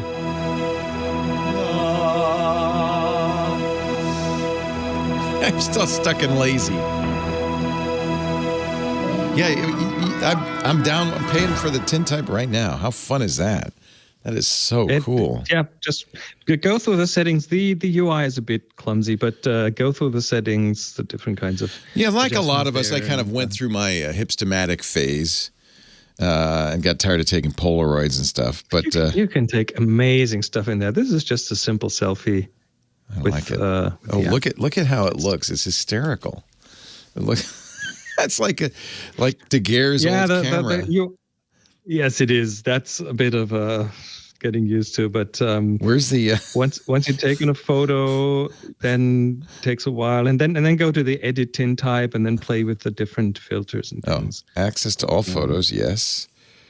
Now what? Okay. And then change the style on it to like one of the different. Okay. Oh, I had all the allow things. So that where's this? Let's see, the styles here. No, here. No, that's pictures. So under the photo, there's an edit Tintype, the yellow button. Oh, you have to take the picture first.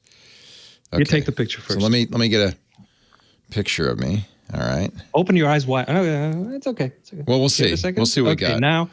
Oh no, that's terrible. Let me go back. Open my eyes wide.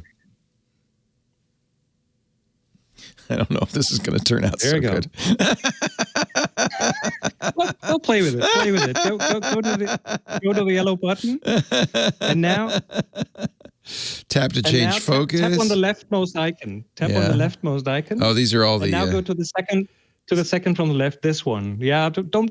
Never mind it being rotated. Stick with that one. Okay, and then stick with that one, and now go to the next one. And you can add a frame if it doesn't already have one. I see. I see all of this stuff. Tintype style frame. Yeah. Plate grain.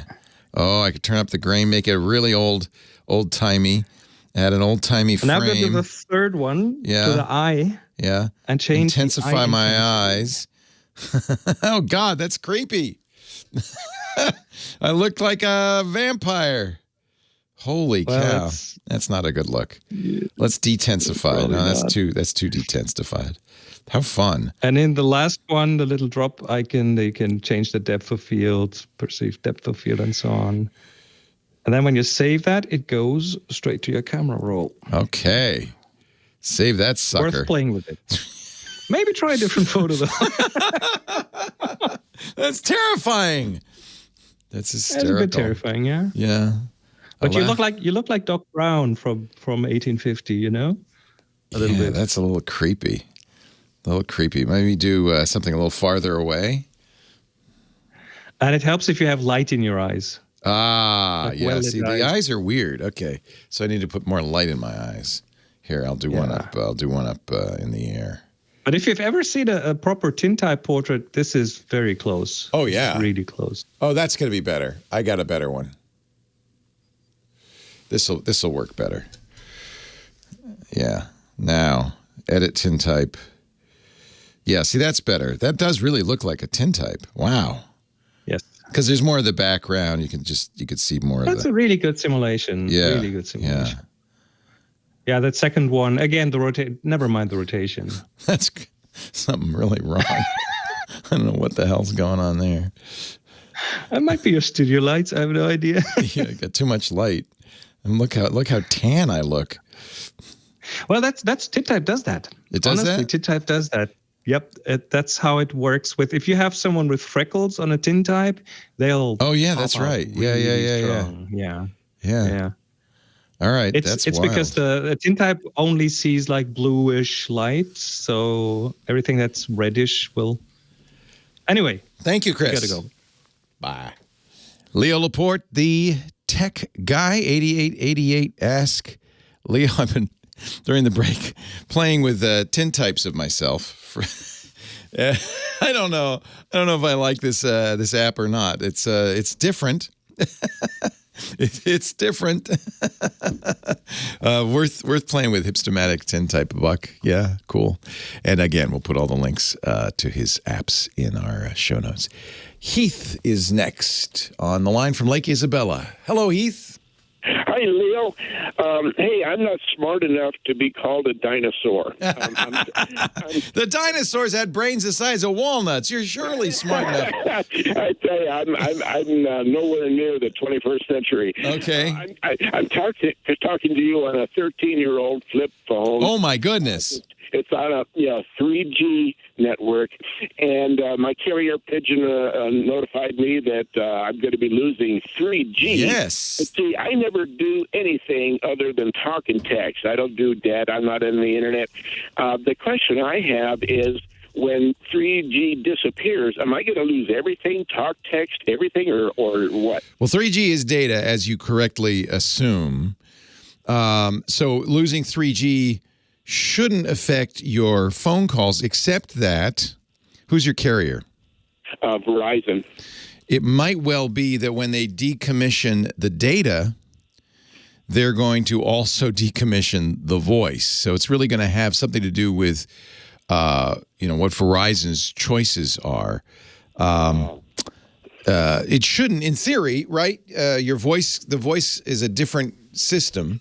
And the 3G is for data only. But a lot of these carriers now, they use data for voice as well. And I wouldn't be surprised if Verizon, what you should do is check with Verizon to see. Yeah. And they aren't going to do that by the way, they've now said it's not going to be till December 31st of this year. So you've got another year. Oh, good. That's good. They delayed it. Well, you gave me a bit of good news. That I can relax a little while because what I didn't want to go to Verizon. I mean, Verizon salesmen naturally telephone, and they often want to sell me something that they want to sell me, not necessarily what I need. So here's what I'm looking at the Verizon page, and I'll put a link in our Tech Guy Labs show notes to this Verizon page, because it's more specific about what you're going to lose. They're decommissioning, as I suspected, not just the data, but the whole CDMA network, which means if you are a Verizon customer on December 31st of this year, still using a device that does not support HD voice, yours I guarantee you does not, this device will no longer make or receive calls, send and receive text messages, or use data services. So that's why it's a little deceiving when they say they really shouldn't say we're turning off 3G. They are turning off those CDMA towers. That means your phone does not work. I sure appreciate you. You did answer my question. You make a lousy politician. You didn't tell me what I wanted to hear. But I make an excellent dinosaur. See, to be a politician, you need to tell people what they want to hear. Oh, don't worry, Heath. You're going to be fine. Your phone will work forever. Forever. Thank you very much. I love your show. Thank you. You really did answer my question. Yeah. Of course, the answer I was hoping for. No, I know. I'm sorry. Yeah. Yeah. But I New will phone check time. into Verizon and see what I can work out. They'll give you a free phone because they want to keep you. You've been a customer, obviously, for a very long time.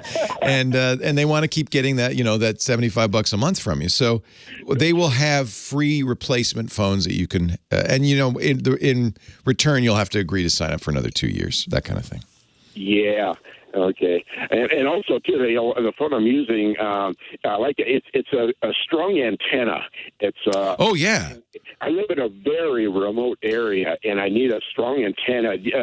I know I'm kind of throwing a curveball at you here, but you have to know off the top of your head any particular types of phones that would have a better antenna for picking up a weak signal. So does your phone, is it so old that it has an extensible antenna, like you pull it up to make the phone call? It's not quite. So you remember those phones, right? What is the system, the CD? CDMA, that's what Verizon used to use. Now they use LTE. But now here's the thing is I'm using an amplifier to pick up that weak signal, Oh, yeah. You're up in the hills. And so I wonder, am I going to have to now change my amplifier? You might. Not maybe your amplifier, but you really are going to want to. You're asking exactly the right question. And unfortunately, I don't have a good answer for you because nobody tests the antennas in these phones. I can tell you that your phone has a better antenna than modern smartphones. And the phones that are predated yours with the extensible antenna were even better. But people kept breaking off those antennas. People wanted thinner phones. They wanted lighter phones. So they started putting the antennas inside the body. Modern smartphones, the antennas are far weaker than your phone or the predecessor phones with actual antennas. So it's gonna be an issue. The reason it's not tested widely, I'm sure there's somebody that must, but most of the tech periodicals don't, and I certainly don't, is it's hard to test. I could tell you what my signal is right here today, but that doesn't tell me how good my antenna is. To do that, I'd have to get a device, a special machine, the FCC has them, that takes the phone, puts it in a situation that's kind of like being in a human hand. They actually have, I've seen it, I went to the FCC in D.C., they have, they look like human bodies filled with a gel that simulates the flesh. And then they have antenna measurement devices that they, on a robot arm, that they're moving all around. They're measuring antenna strength, they're measuring RF going through the body, but they're also measuring the effectiveness of the antennas. It's a very expensive device. And so I don't think anybody has this device. And even then, you not only have to have that robot machine, you have to have your own cell tower that you can change the strength of with a dial, right? Because it's going to depend where you are. So where you are, the signal's weaker going to you. That's why you're using that booster. Where I am, the signal's stronger. There's so many variables. It's very difficult to figure out how well your phone's going to perform. But I can almost guarantee you any modern phone will not perform as well as your CDMA phone performs right now, unfortunately. Oh, well, that's hard to hear that. I know. What are you using for a booster? What kind of booster? Do you remember the brand name? Shoot, I'm trying to remember off the top of my head. I know it'll probably work because RF is RF, right? The frequencies are going to be different, though. So some antennas are all antennas are optimized for certain frequencies. It may be that the frequencies are so different that it doesn't work as well. My guess is that's not going to be a problem because it's just an antenna. It's a booster antenna. I know I bought it it's off a catalog. It's, what's the company name that sells electronic device from St. George, Utah? I don't know off the top of my head. Is it Crutchfield? I can't remember. Anyway, the retailer I bought it from is down in the San Fernando Valley area. Yeah. And I think maybe what I'll do is I'll call them and ask them, since they provide... They would know. They would know. And it's going to really depend on what frequencies Verizon uses on that tower they're going to move you to. And it's going to be very different. How far from the tower do you know by any chance?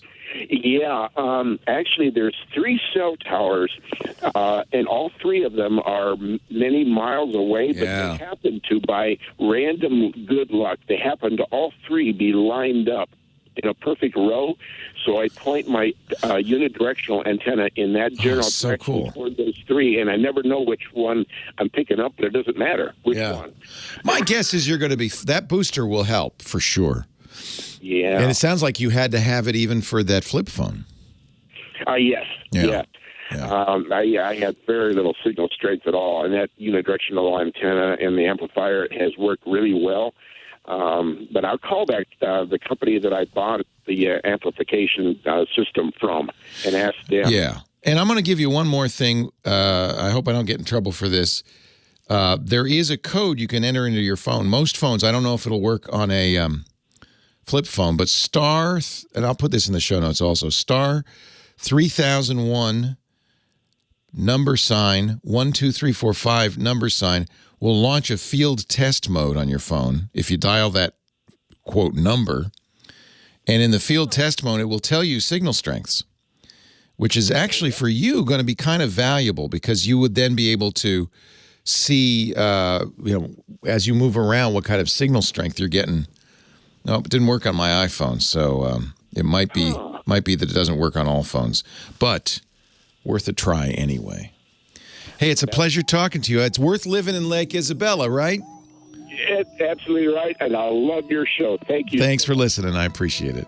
Sometimes the best places to live have the worst cell signals. I wonder why.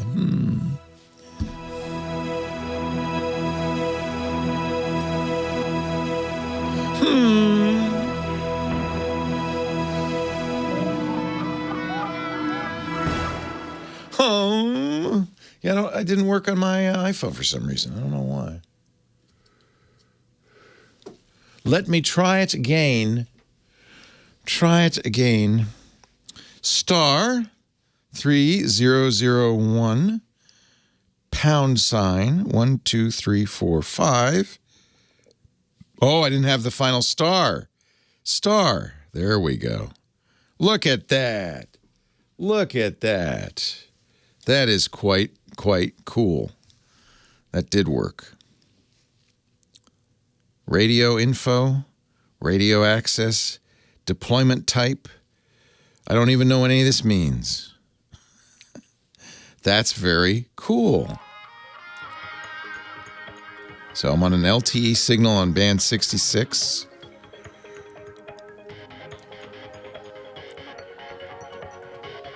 That's really cool.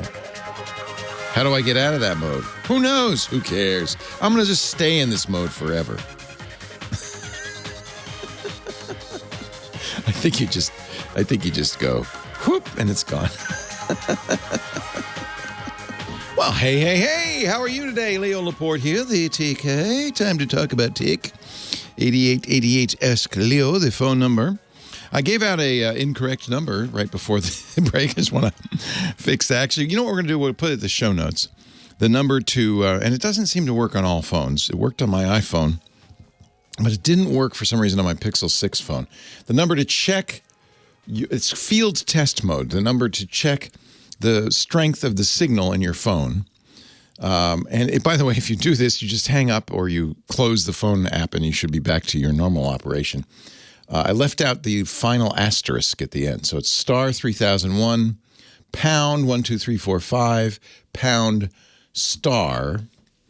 And that did work actually on the iPhone. And it showed me all the signal strengths and so forth. So that's kind of, I guess, it's pretty nerdy. It's useful, if you're like our last caller and you have a weak signal, maybe you can, I don't know.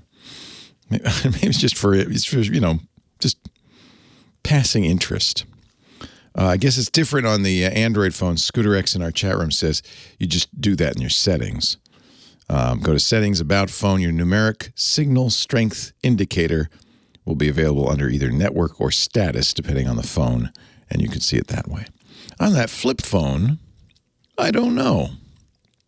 And I think it's worth a call to your carrier, in his case Verizon, just to see, what are you going to do December 31st when my phone doesn't work anymore? What are you going to do? What you going to do for me? Dave's next from Whidbey Island, California. Hi, Dave. Not California. Whidbey Island's in Washington, right? Yes, sir. It sure is. How you doing, Dave? Welcome. I'm doing well, thank you. I go way back with you to the screensaver days. Oh, my. 20 years ago. 87 years ago. Those were the good old days. Yeah, that was a great show. Thank you. I'm kind of like, I guess it was Mike earlier, I'm going from an iPhone 6 to a Pro Max 13. Yeah. And I remember you always That's a big jump. Well, I'd still like the iPhone 6, but I can't do anything on it anymore. Yeah. I can't do banking, I can't shop Amazon. It's really one of the crimes of modern technology is it's just they're planned obsolescence. The hardware's fine, but you can't put the latest operating system on it, which means you can't put the latest apps on it. And suddenly everybody says, well, you can't use this. It's very frustrating. Well, it is. And the straw that broke the back is I got a remote control barbecue for Christmas. And I thought, I better check that app out. And sure enough, it won't load. Oh, man. I have a Traeger smoker, and I use my iPhone to control it. I love it. It's great. I know what the temperature is. I know what the probe temperature is. It's awesome. Yeah, that's a nice feature. And I want to be able to use that. But I remember you always saying that it's always better to reinstall than to... This has changed. This has changed with the modern iPhones in the last couple of years. In general, with a computing device, when you get a new one, it's best to start from scratch.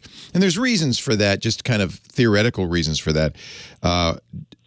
Every app you install on anything, any computing device, phone, desktop, laptop, whatever, has the potential of causing compatibility issues, failure issues, security issues. It's another blob of software you're putting on there. So there is something to be said for when you get a new device, only installing stuff on demand as you need it. Don't install the 300 apps you had on the old phone, of which you only used 10. Just install them as you need them. That's always a good idea. In the case of the iPhone, you don't have to worry. The operating system doesn't drag stuff from the old 6. That's not going to be a problem. And in fact, I think that Apple has figured out a way to do iPhone updates very smoothly. I used to recommend hooking it up to the computer, doing an image copy, a backup of your phone, and then restoring onto the new phone. You don't need to do that anymore. Apple now, and it's funny because Apple offers, when you get the new phone, there'll be 2 ways of setting up the new iPhone. One, you could put it next to the old iPhone, and it'll copy stuff over. But the new way to do it, and I'm going to put a link in the show notes to John Gruber's advice, because it has really changed with the latest iPhones, is to use the iCloud backup. Okay, so what all the info that's on this phone that's stored up in the cloud, so instead of coming from the phone to the new phone, it'll come down from the cloud. So the way this works is you're going to have on your iPhone 6 a setting that says backup to iCloud. Make sure that's turned on.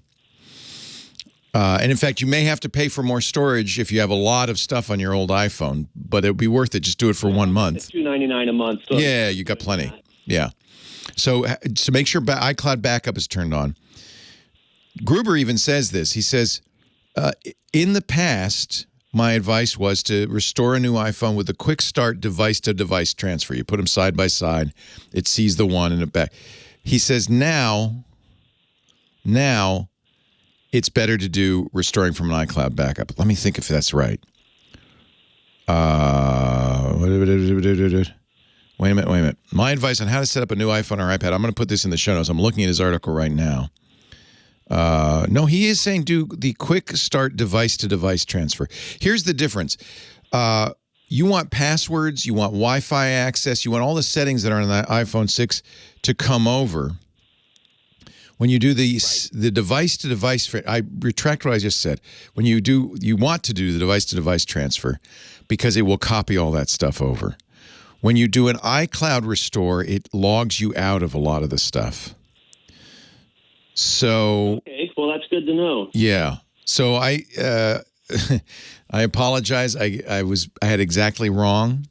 You want to. So when you first turn on that new iPhone, it'll say, "Do you have a previous iPhone you want to set it up from?" Say yes. You'll put them side by side. You probably want to plug them both in just so they don't run out of battery, and it will do that. It takes a while. Probably take a couple of hours. Maybe do it overnight. But that works quite well. And John is saying, and this comes from just a couple of months ago with the new iPhone 13s, that this is the new preferred way of doing it. And I agree. I've done it both ways. So. Okay, great. Yeah. And am I okay with all my old chargers? I don't need any. Yeah, they're still Lightning. Weirdly enough, you'll be better off. You remember? Yes, you noticed that the iPhone 13 does not come with a charger, a brick. Apple says that's to save the environment. I say it's to save Apple $1.50. But in either event, you'll need one. What you will notice is the newer iPhones will charge faster with a more modern, higher wattage charger. Those little cubes, sugar cubes that you plugged into the wall. Better on the battery or harder on the battery? No, it's fine. Charge faster. The battery protects itself. Doesn't make a difference. Yeah, it doesn't make a difference. I get. I would go online. I mean, if you can use the old one, it'd just be slow. What I do is I go online and I get Anker makes a little device called the PowerPort Atom, which uses a more modern technology, gallium nitride technology, so that they're smaller. They're only a little bigger than the old chargers, but they're much higher. I think it's 30 watts or 60 watts. And that'll charge as fast as the iPhone will let it, which is what you want. Okay, so they're self-limiting. Then they're not. Yeah. It's not bad for the phone. Actually, iPhone's really good at protecting its battery. It's very fast in the first. It's very fast in the first 80%, and then it really slows down for the last 20%. Yeah. Well, this one I had the battery changed when they were guilted into. They gave it away for free. Yeah. That was smart. That gave you another few years out of your 6. I did the same thing with my mom. It was a really good. Yeah, I mean the phone's, otherwise it's fine, but anyway, they forced me to do it with this new barbecue issue. I actually have the phone. I've been afraid to use it until I get my $50 super duper glass to protect it.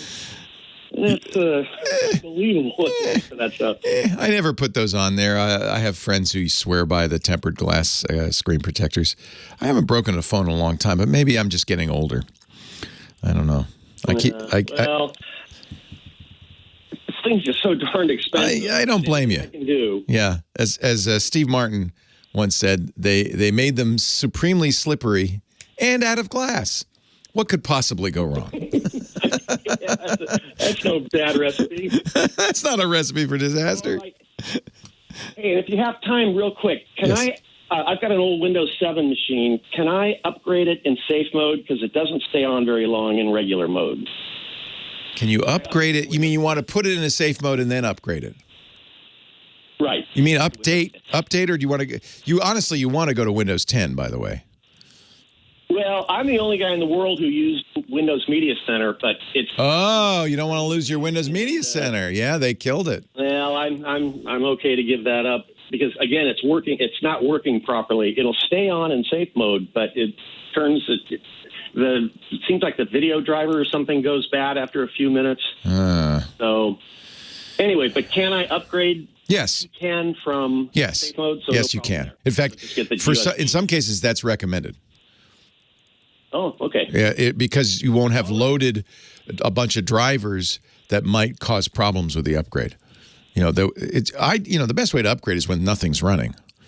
It's kind of amazing that we are able to upgrade our operating systems in the middle it's like changing the engine on an airplane in flight. It's generally better to land the airplane and then change it.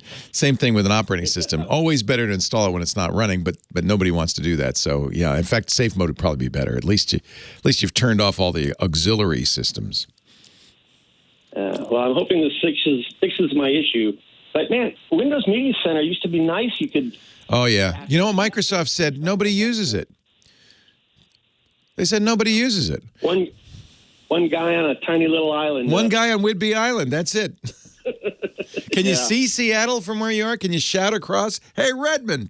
Thank God you cannot. I'm from a little town called Coopville. I know Whidbey Island. I have family that lives there. It's great. I love it. Yeah. Beautiful area. And it's kind of like a moat.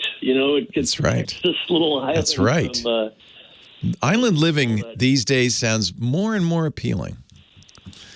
Dave, a pleasure talking to you. Thanks for calling. Got its downsides. The power runs out all the time. Oh, that's bad. Is there a ferry, or can you drive in? Well, I'm about midway, so you could drive off through Anacortes off to the north, or you could take the ferry to the south. So if you're going, to Costco, which is north of us, you don't have to deal with a ferry, which is nice because right now nobody's working the ferries, or not as many people as should be. Yikes! And so there's some long lines sometimes. Chat room is telling me, and I'm sure you've tried this. If you loved Media Center, of course Microsoft's taken that away, but you should try Plex, which is an excellent choice for a Media Center, and it has a lean back mode that's very similar to Windows Media Center. I agree with them. Plex is very good. Well, one of the problems is the reason I have this Media Center, I've ripped literally thousands of DVDs into the VOB format, I guess it is, so that you have all the special features. Yep. And Plex doesn't. Plex doesn't handle VOBs? What? No, it might, but I haven't been able to make it. There must be a way to do that. I'll ask the chat room. I have to run. We got to take a break. I'm surprised those VOB files are the standard files for DVDs. You should be able to just copy them onto your hard drive and Plex should play them. No, it doesn't. It doesn't. Must be a copy protection thing. Leo Laporte, the tech guy. Leo Laporte, the tech guy. 8888 Ask Leo, the phone number. Jim on the line from New Jersey. Hello, Jim. Hi, Leo. Good to talk to you. Great to talk to you. What's up? I go back to the early 1990s in Los Angeles listening to you on the radio, unless I remember hearing you from the 1980s up in San Francisco when I was a B-mugger. Oh, wow. Well, you got me there in both counts. Nice to meet you. Long time. Great. Yeah. I was using company computers back then. We started with Lisa, so I've been using Macs a long time. I'm jealous.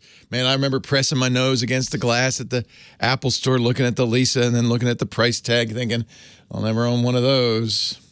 Yeah, we finally got them on our desk after they came out with the Macintosh, but they actually had the Xerox Star system around our work. Wow. Yeah, the predecessor in some ways. I mean, that's what impressed Steve Jobs so much when he visited Xerox PARC. He said, we should do something like that, a bitmap display. Their minimum price was $100,000. Yeah.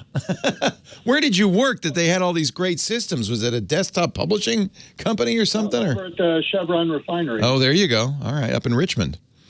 Yeah. All right. Well, what can I add? They had a little bit of money, I guess. They could afford a few nice computer systems. So I'm now a retired engineer in New Jersey, and I'm kind of thinking that I'm going to hold my 2016 MacBook that I got before the Touch Bar came out. Yeah. As the relic to run the old software. I haven't updated for 3 years, and it's time for a new Mac. And wanted your help on that, and I think it's about time for replacing my iPhone. I've got a 6S Plus that I bought. Oh, man, this is iPhone 6 day. You're the third person with a 6 or 6S phone to call today. Right. I guess it is time. I bought it in time to get the ear jack. Yeah, I'll tell you what, I am still mad at Apple. And it's catching because now Google does it, Samsung does it. They've all taken out the headphone jack. Yeah. Makes me furious. So I had been waiting for the next iPhone that has a headphone jack, and I'd been waiting. Never again. And I've been looking for more ports on the Macintoshes. Now that you're going to get your wish. That you got your wish. It's interesting. We were talking about this the other day on our Mac Break Weekly show. What is it that happened at Apple all of a sudden that they suddenly said, oh, yeah, maybe we should have an HDMI port and a couple of extra USB ports, and maybe we should bring back the MagSafe and drop the Touch Bar. And they did all of that. And it was as if the old guard suddenly won over the new guard and said, yeah, back to the future. So that the newest MacBooks are very similar to your 2016. So right now I've got plugged in an HDMI for one external monitor and a Thunderbolt port for a second external monitor. I've got a Ethernet plugged into the other Thunderbolt port. I've got my keyboard, mouse, and you're living the dongle life. One of the USB, and I used the other USB port when I was synchronizing iPhones or when I was doing backups. Yeah, to hard drives. Yeah, they're never enough. Here's the thing I would suggest: if you're in the market for a Mac, wait. Apple's latest MacBooks, I think, are fantastic. I have an M1 Pro-based 14-inch that I just think is the best laptop I've ever owned. But we're going to see new desktops in March, probably. I mean, no one knows, but I would guess March, not June. June for sure, that's when WWDC is. But sometime between March and June, I think more likely March, Apple is almost certainly going to release a new iMac. High-end iMac, high-end Mac Mini, which will have ports galore, and possibly new laptops, certainly a new iPad Pro.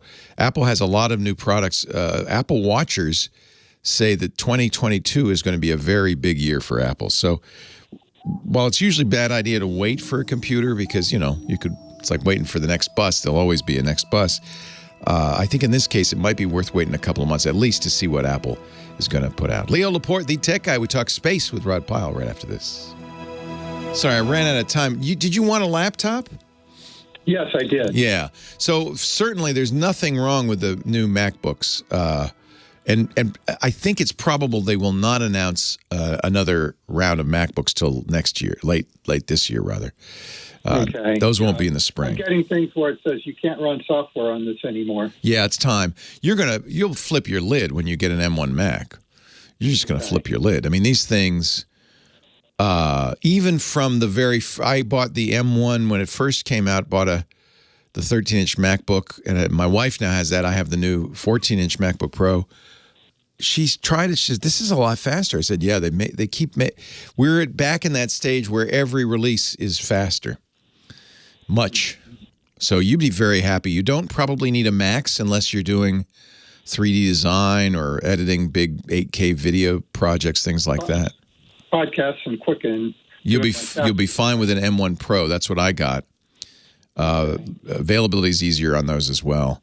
And the big difference with the Pro and the Max is the GPU, and I don't think you need that massive GPU. Yeah. $2,000 one seems hard to find. When I checked yesterday, they were saying the closest I could get was 2 hours away. Yeah, I can't even get pickup in my area. I had to mail order it. Yeah, and then I'm going to be traveling to Florida sometime, so yeah. The challenge on figuring out where to send it. Yeah. And they're at least a month out. But I bought literally the base model 14-inch M1 Pro. 512 gigs, I thought, oh, that's not going to be enough. 16 gigs of RAM, oh my God, what am I doing? Couldn't be happier. That thing is blazingly fast. Right. Anything wrong with the 13 mini iPhone? No, not that I know. Battery life. But that's to be expected. When you get a package that small, you can't have a big battery in it. Right. I go out for like 2-hour walks, and you'll be fine. Things like other things. So that sounds pretty good. It's more like all-day battery. Like, oh gosh, I'm going to have to charge it at 9 p.m. Yeah. That's not, it's not horrible battery life. It is definitely less. The 13 Pro and the Max are really remarkable battery life. They've done a lot to improve it. But they're a lot heavier. They've got bigger batteries in them. So my big thing is getting all the new adapters then. Well, you're still lightning on the iPhone. Weirdly enough, I thought they'd finally. Sorry. Is Lightning is Thunderbolt 2 plug? Lightning's still good. And then on the Mac, is Thunderbolt 2 plug compatible with anything nowadays, or I'd want to replace those? Yeah, no, 2 is downward compatible with what they're doing now, which is USB 4/Thunderbolt 3 or Thunderbolt 4. But the 2 will work fine. You'll need an adapter. It's a different plug. It's Type C. Everything's Type C now. What you're going to want to get if you get a laptop is one of these nice new docks that Other World Computing and others offer, CalDigit, because then you just put the laptop down, you plug in the dock, and everything's live. It's easily the best way to go. Okay, great. I had fun because at DMUG I showed at a Mactoberfest, the same one that Steve Jobs did his second presentation for the next computer. Oh, how cool is that? I used to go to BMUG second Thursday? I loved BMUG. That was so much fun. So much fun. We probably ran into each other back in the day, Jim. May have. Yeah. Rod Pyle's coming on soon. I belong to the Planetary Society and did a lot of volunteering for them. Oh, nice. Got their name confused with his National Space Society a couple of times. But I don't think, Rod, you don't hate the Planetary Society, do you? Yeah, we're all friends. Good people. Yeah, I'm a member of both. We do the people. Yeah. Absolutely. Okay, well, great. Thanks for all your help. Have fun with your new hardware. You're going to have fun. Yeah, and if I order now, I get that 5% discount. Took me a month to get my Apple Card because when my mom passed away a year ago, my credit report got docked with delays on closing her stuff out. Oh, I'm sorry. Got that resolved. Well, I'm glad you got that resolved. Yeah, I always buy with the Apple Card. My wife yells at me. She says, now I have to download the Apple Card receipts. But it is, that 5% is pretty sweet. Yeah. Especially when you're buying a $5,000 computer. Hey, have a great day. Good to talk to you, Jim. Thanks again. Take Bye. care. It's time for Rod Pyle, Spaceman. He is, of course, the author of Space 2.0 and many other wonderful books, including Interplanetary Robots, Amazing Stories of the Space Age, Blueprint for a Battlestar, and First Man on the Moon. He's the editor-in-chief of Ad Astra magazine at space.nss.org, and he is a man whose time has come. I don't mean that it's 1:33 of a Sunday afternoon. I mean, we're in a new space age, aren't we? Yes, sir. As exemplified by what we're going to talk about this week, which came to be courtesy of your lovely wife, actually. What's that? I hadn't seen.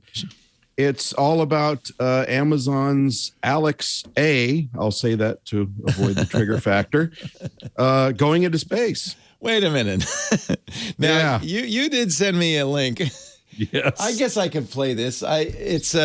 Imagine, if you would, that in the year 2001, yes, when the HAL 9000 computer was commissioned, and of course you may remember the spacemen got locked out of the spacecraft. What if there had been? Oops, I gotta close this window first. What if there had been? I got too many windows open. What if HAL had been that other system? What if HAL had been an Echo? And if I can close this, I will give you this rendering from some anonymous YouTuber. Yeah, I thought this was hilarious. Searching for cod recipes online. Open the pod bay doors, please, Hal. Sorry, I can't find anyone named Rod K. More in your contacts. Open the pod bay doors, Hal. Sorry, I'm having trouble processing your request. Are you saying... What's the problem? That HAL 9000... Problem Child is a 1990 comedy.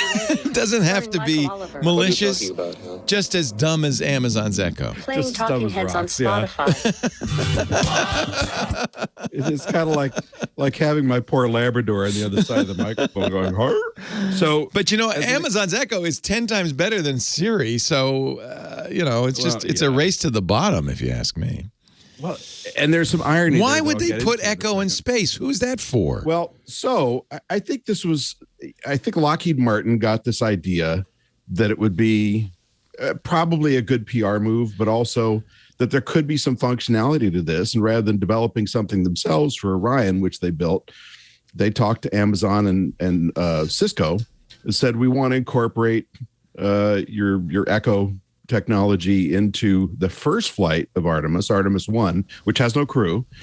Well, then it's not going to be much use, is it? Well, but here, hold on. If there's nobody to say, I don't understand what you're saying to. Well, so they're putting it on the big glass panel. It's going to be looked at by the dummy that's flying, which is called Moonican. Clever, huh? But they're going to have speakers near the dummy. And so the mission control people can issue commands and see if they're picked up properly in the capsule. Now, this is a really... I never thought you would make me say, God bless Elon Musk. At least he's doing it right. Well, so, the idea is will it improve crew morale? Maybe if it's fully developed, because remember, it's working. And you know, as bad as what you're playing was, this is going to be working in local mode only, right? They can't access the network. Well, then at least you won't be playing old movies or something. Yeah. So the idea is to try and use voice commands in the capsule, see how that works. It's not being implemented necessarily for later flights. This is just something they're trying out. Cost, I don't know, $4 or $5 million to set it up. But NASA's on board. So, you know, one of the things the articles pointed out is you can control your lighting levels and colors in the capsule with voice commands. I can push a button. But, you know, if you say, can you give us the consumable levels, you know, how much water do we have left? What's the temperature on the outside of the spacecraft? What speed are we going? You can see things where you just want to make sure you locked out words. I was thinking like eject, abort, re-enter, fire, or self-destruct. You wouldn't want those in the system. Unless it was just as a joke, eject. Right? But it's going to use local voice connectivity, and I guess you know more about this than I do. But far field sound. The microphones are good. Yeah. Is it noisy in a spacecraft? I mean, once you're in space, there's not obviously there's no air, so it can't conduct sound from outside. There's no wind noise, but the spacecraft itself can be very noisy. Really? There's pumps and valves, and there's coolant like flowing. A bad radiator clanking in the background. And yeah, it's like a probably I would say analogous to a high-end luxury car doing its thing. Oh, that's no not wind too noise, bad. but mechanical noises. Yeah. But depending on what, you know, if a pump starts running, it could be quite noisy. So it just depends on where those things are something we don't talk about a lot, but yeah, you know, we know what it looks like up there because there's cameras. We don't know how it sounds or smells. Well, it's been a long time, but I remember interviewing some of the Apollo moonwalkers, and they were saying, you know, they're trying to sleep overnight in the lunar module between moonwalks. Yeah. And, you know, obviously this is over 50 years ago, right? But they said it was really noisy and busy in there because there's pumps, and valves clicking and all kinds of stuff. Not so much indicator noises, just mechanical noise. I thought it was interesting. Because it was water cooled. There's a full-time employee at NASA who smells things. You saw that, right? Yeah. Just to make sure they don't stink up the spacecraft. Right. Well, and more dangerous than that, you know, they have to test everything for outgassing. Yeah, they're outgassing, especially in a small space. That's why space capsules are rarely carpeted or have drapes. Right. But, you know, with Skylab, they did have that problem because if you recall, when it went up, it malfunctioned and it was overheating.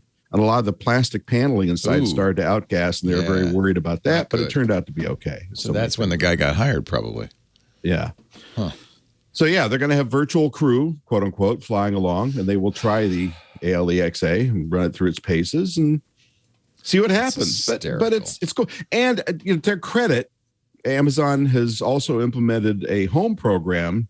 So you can, I guess, starting now, say, hey, ALEXA, take me to the moon, and it'll start giving you the latest updates on the Orion flight, which is still 3.5 months off, we hope. Fingers crossed. Wow. And you know, so they're integrating it and they're putting in STEM, you know, STEM education and classroom functions and all that. So you can see it's kind of more public oriented than internal, I think, to what NASA's doing. But if it works, wouldn't it make sense to buy that AI than to try and develop it on your own if you wanted voice control? And also, I mentioned Cisco. They're going to implement a new version of WebEx. This is all under a customized version of the software called Callisto. So they're packaging them together. Like you use WebEx for teleconferencing. Sounds like an advertisement for Amazon and Cisco. I'm not happy about this. Kind of. Are they going to start wearing sponsor badges on their spacesuits, like Formula One drivers? You know, the Russians painted some ads on the side of a couple of their spacecraft. I don't know, but you know, I think this is going to be the trend, whether we like it or not, towards more commercialization because it is so much cheaper to buy this stuff off the shelf. Interestingly, though. So you've got this crackling AI talking to the processors in the spacecraft, which are still PowerPC 750FX chips. Yeah. Because we know those are reliable. Because of all the cosmic rays and stuff, they have to be hardened. Right. But they're not very fast. They're probably not as fast as an Amazon Echo on like 133 megahertz or something. Oh, man. But something I didn't realize is part of the reason they like those older chips, besides the fact that they're well tested and they're vetted and they're radiation proof versions, is apparently the larger transistor size on the wafer is less susceptible to cosmic ray hits and flipping bits, which I thought was really interesting. So moving ahead, now do you have to like deliberately make chips with larger transistor sets. Make them on big. Yeah. I don't know. Wow. Space is not, as Elton John once said, not a kind place, not a good place to raise your kids. Mr. Rod Pyle, spaceman, space.nss.org. If you have a young person in your family who loves space, I really recommend Ad Astra magazine. For you too, but it'd be a great gift for a teenager to get them interested in space. Someday, they too could be talking to Echo at Mars. Leo Laporte, the tech guy. It just feels like an advertisement. That's not useful. Oh, it's better. I tell you what, it's way better than them incorporating the navigation system from my Jaguar in there, which takes about 30 seconds to update. Oh, I It know. is the worst. I know. Onboard nav system I've ever seen. Oh. I literally, you click and you touch and drag the screen, and it sits there and goes.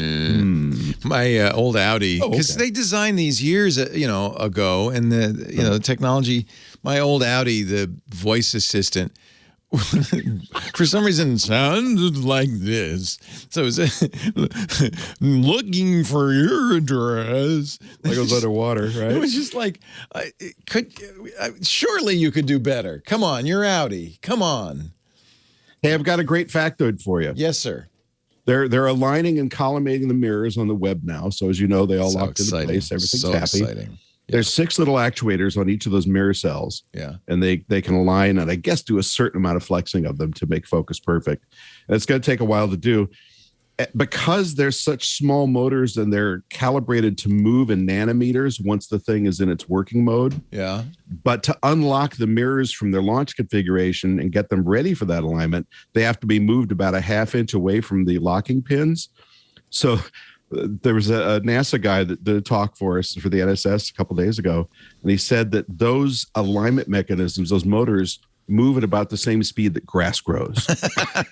That's I fine. thought, well, that's pretty amazing. That's fine. I mean, because it's fine. Just you don't want to make sure overshoot. they do it. Yeah. No.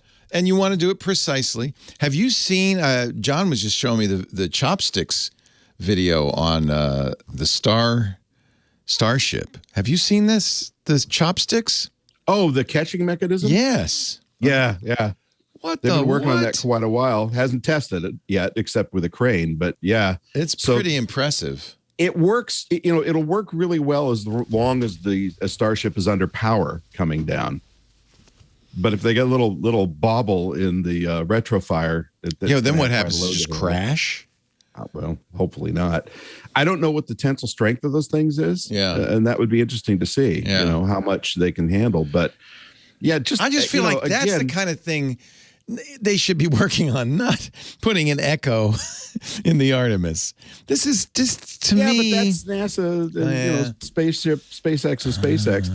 I just, the audacity of catching the rocket on landing. It's one thing when it lands over there on a barge or in an empty field. They're going to catch say, okay, come right back to the launch pad. We got and you. we'll grab you as you're coming down. We got you. Like a big bear hug. Yeah. Unbelievable. I can't wait to see that. And that's why you and I are going down to Boca Chica for one of those. Deal. We'll put our nose up against the fence like 5-year-old boys. I can't wait. Tent. And there's nobody I'd rather go with than you. You can tell me all about what's going on. That's a great idea. Away. Yeah. When is that going to be? Well, we hope this year. Wow. A few months. I mean, it's supposed to happen in March, but there's some dancing going on with the FAA. So let's talk, because I would love to see that.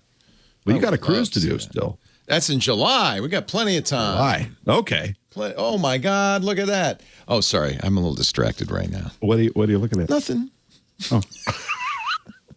Just a little distracted right now. Nothing's going on. How do you keep secrets on the There's nothing air? much happening. Nothing. Oh, is there a game? Oh, no. There's no game. Yes, I'm there's so a pathetic big with game. sports. The Yeah. Niners and the Cowboys. Oh, your team. My Okay. team. There you go. All right. Thank you, Rodney. You multitask like a champ. Okay, I'll see you next week. It was hard. I was trying to get this Echo up, and the football game was running. And it was like, wait, no, that's audio from the game. I can't play that. Anyway. I'm sorry, Dave. I can't find that. All right. Bye. Be good. Open the pod bay doors, please, Hal.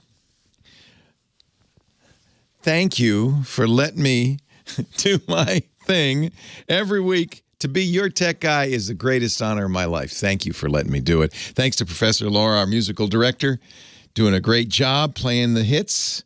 Thanks to phone angel Kim Schaffer for answering your calls. Thanks most of all to those of you who listen and call in. It sure would be a boring show if I just had to talk to myself for 3 hours. Wouldn't it? Yeah. Don is on the line from Fontana. Our next call at 8888 Ask Leo. Hi, Don. Hi, Leo. Hey. What's going on? Oh, nothing much. What's up with you, Don? Oh, not much. I just had a question about a Galaxy 7S. Is this still a good phone? Old phone day today on the Tech Guy Show. Well, it was a great phone in its day, but its day was a few years ago. About 6 years ago. You'd think, 6 years for a computer even isn't that long, but for a phone, it's a long time. I think the manufacturers, the people who do the operating systems, people who do the apps, kind of are expecting you to get a new phone from every 2 to 4 years. So yours is a little older. So I would need to update better? Or? No, I think you're fine. It's working, right? Yeah, it's working. It's a good phone. My buddy gave it to me to use. Nothing wrong with it. Who's the cell company? Verizon. Okay. Here's the only thing I would recommend on this, because it's about 6 years old. You're gonna, at some point in the next year, your battery life's gonna start to deteriorate, and eventually you won't even be. Yeah, the battery's been doing real good, so it's going to be cutting out on me. That's the first thing that goes. Lithium-ion batteries have a limited number of charge cycles, usually a few hundred, around 500. So, you know, after a few years, it just won't hold a charge. But the good news is that on that phone, I can't remember, can you pry the back off of that phone?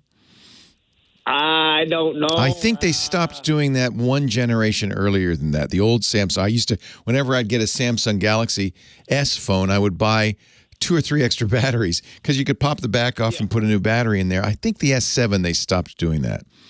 I'm an Apple a 6, and my buddy gave me this phone to use. Yeah, the iPhone 6 did need a battery upgrade. Apple was offering a free or a low-cost upgrade for a long time.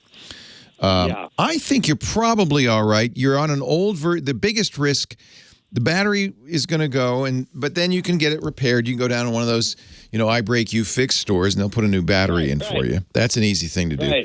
The other issue, and it's an issue in general with all Android phones, is the operating system. You can only go up to Android 8. We're at Android 12 now. And that means there's going to be security issues, probably. I doubt you're getting security updates on that phone anymore. I don't think that's a problem. Do you use it mostly as a phone and text? No, I haven't used it yet. My buddy gave it to me because my other phone is a flip phone, and this is definitely more modern than that. Right. I think it's fine. I wouldn't use it to surf to websites too much. You probably won't anyway. I would be careful, really, but this is true for all phones. Be very careful about clicking links in text messages. One of the most common ways now people hack phones or try to steal your passwords, things like that, is sending you a text message with a link. If you don't recognize the sender, don't click on that link. I don't do that anyway. I get a lot of this spam stuff. Yeah, we all do. A lot of the phone calls. I don't answer nothing unless it's good. I know the number. Good. And those text messages you're getting, those are aimed at older phones like yours, like that S6. They're aimed at phones that haven't gotten security updates. And so just don't open those. Don't even look at them. Just delete them right away or pass over them. And I think you're fine. I think you're fine to keep using that. It's actually was a very nice phone when it came out. Well, he gave me this phone to use because he doesn't like my flip phone. He wants me to go to this other phone. So I said, well, I want to know how good a phone it is. That's why I was calling you. Let me put it this way. You could go to a Verizon store. It might be worth a little field trip. Say, I've got this old phone. I really want to stay a customer of Verizon. Those are the key words. I don't want to leave Verizon. Is there anything you can give me for free? They will have, it'll be just as good as that S7 probably, something like a Samsung A series phone that they give away for free to keep you as a customer.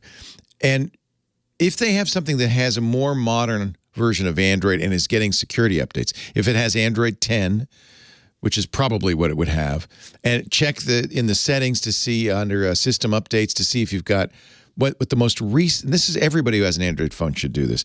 Go to settings, system update, it's in the about phone section. It varies on different phones. But you want to see what the latest update is. And your security updates, Google puts them out monthly. So there is, in fact, just a December update, and there will soon be a January update. If your updates are more than 6 months old, if the last security patch is from 2020, then that phone is no better than an S7. Stick with the S7. But if they can give you a phone that has security patches that are within the last couple of months, maybe September or October 2021, then that phone will be more secure. It'll be a more reliable phone. So, use the S7. It's a fine phone. I'm just saying, usually you can get a free phone from Verizon just because you give them a lot of money every month and they want to keep you happy. Last call of the day, Brian in West Hollywood. Hi, Brian. Leo Laporte, the tech guy. Yes, indeed. Hang on just a second. Sure. He's listening to the radio while he's talking on the radio. Yeah, I had you on the radio. That's okay. That's fine. I typically would. I wanted to say, I was listening to one of your callers so recently. I use DSL Extreme just as a customer. I use the Cat 5 core. It works very well for me. Good. It's really not DSL Extreme Pro or Con. It's your phone company because they have to ride on the wires coming into your house from whoever your phone carrier is, phone company is.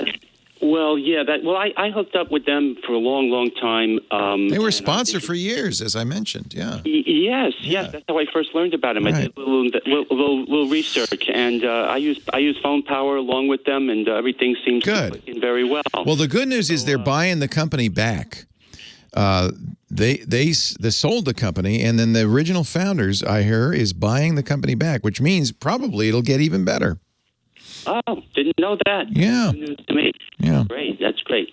Yeah, well, things are working out well. Good. Do you have any particular suggestions about the connections to DSL Extreme, how to do things better, anything in your opinion? I haven't used them in a while, but I can tell you this about them. Their DSL is the key in there. There are a number of different ways to get internet service. There's wireless service from your cell phone carrier. There's cable company service in your area. I don't know who's the cable company, probably Spectrum. And then there's internet service through your phone company. And that's always using something called Digital Subscriber Line, or DSL. FCC requires the phone company allow third parties into their network operations center to provide internet service over their phone lines. So the phone company owns the phone lines. I don't know if it's Frontier or whoever owns your phone lines. They own the phone lines, and they are required by the FCC to allow DSL Extreme to sell internet service through them. The problem is it may be AT&T. Yeah, it's a very, unfortunately, it's a fraught relationship. The phone companies really just want to sell you AT&T DSL, right? They make more money that way. But they're required to let DSL Extreme do it. So they sometimes slow walk changes, things like that. I don't want you to give in to AT&T. Don't let those shenanigans fool you. I think DSL Extreme has an advantage over AT&T because they want to have the latest technology. They have this new dual line system, the TrueStream, that's very good. I think just stick with DSL Extreme. The good news is competition is great. If at any time they're not, go somewhere else. Leo Laporte, the tech guy. Have a great Geek Week. Go Niners. Well, that's it for the Tech Guy Show for today. Thank you so much for being here. And don't forget TWIT, T-W-I-T. It stands for This Week in Tech, and you'll find it at twit.tv, including the podcasts for this show. We talk about Windows on Windows Weekly, Macintosh on Mac Break Weekly, iPads, iPhones, Apple Watches on iOS Today, security on Security Now. I mean, I can go on and on and on. And, of course, the big show every Sunday afternoon, This Week in Tech. You'll find it all at twit.tv. And I'll be back next week with another great Tech Guys show. Thanks for joining me. We'll see you next time.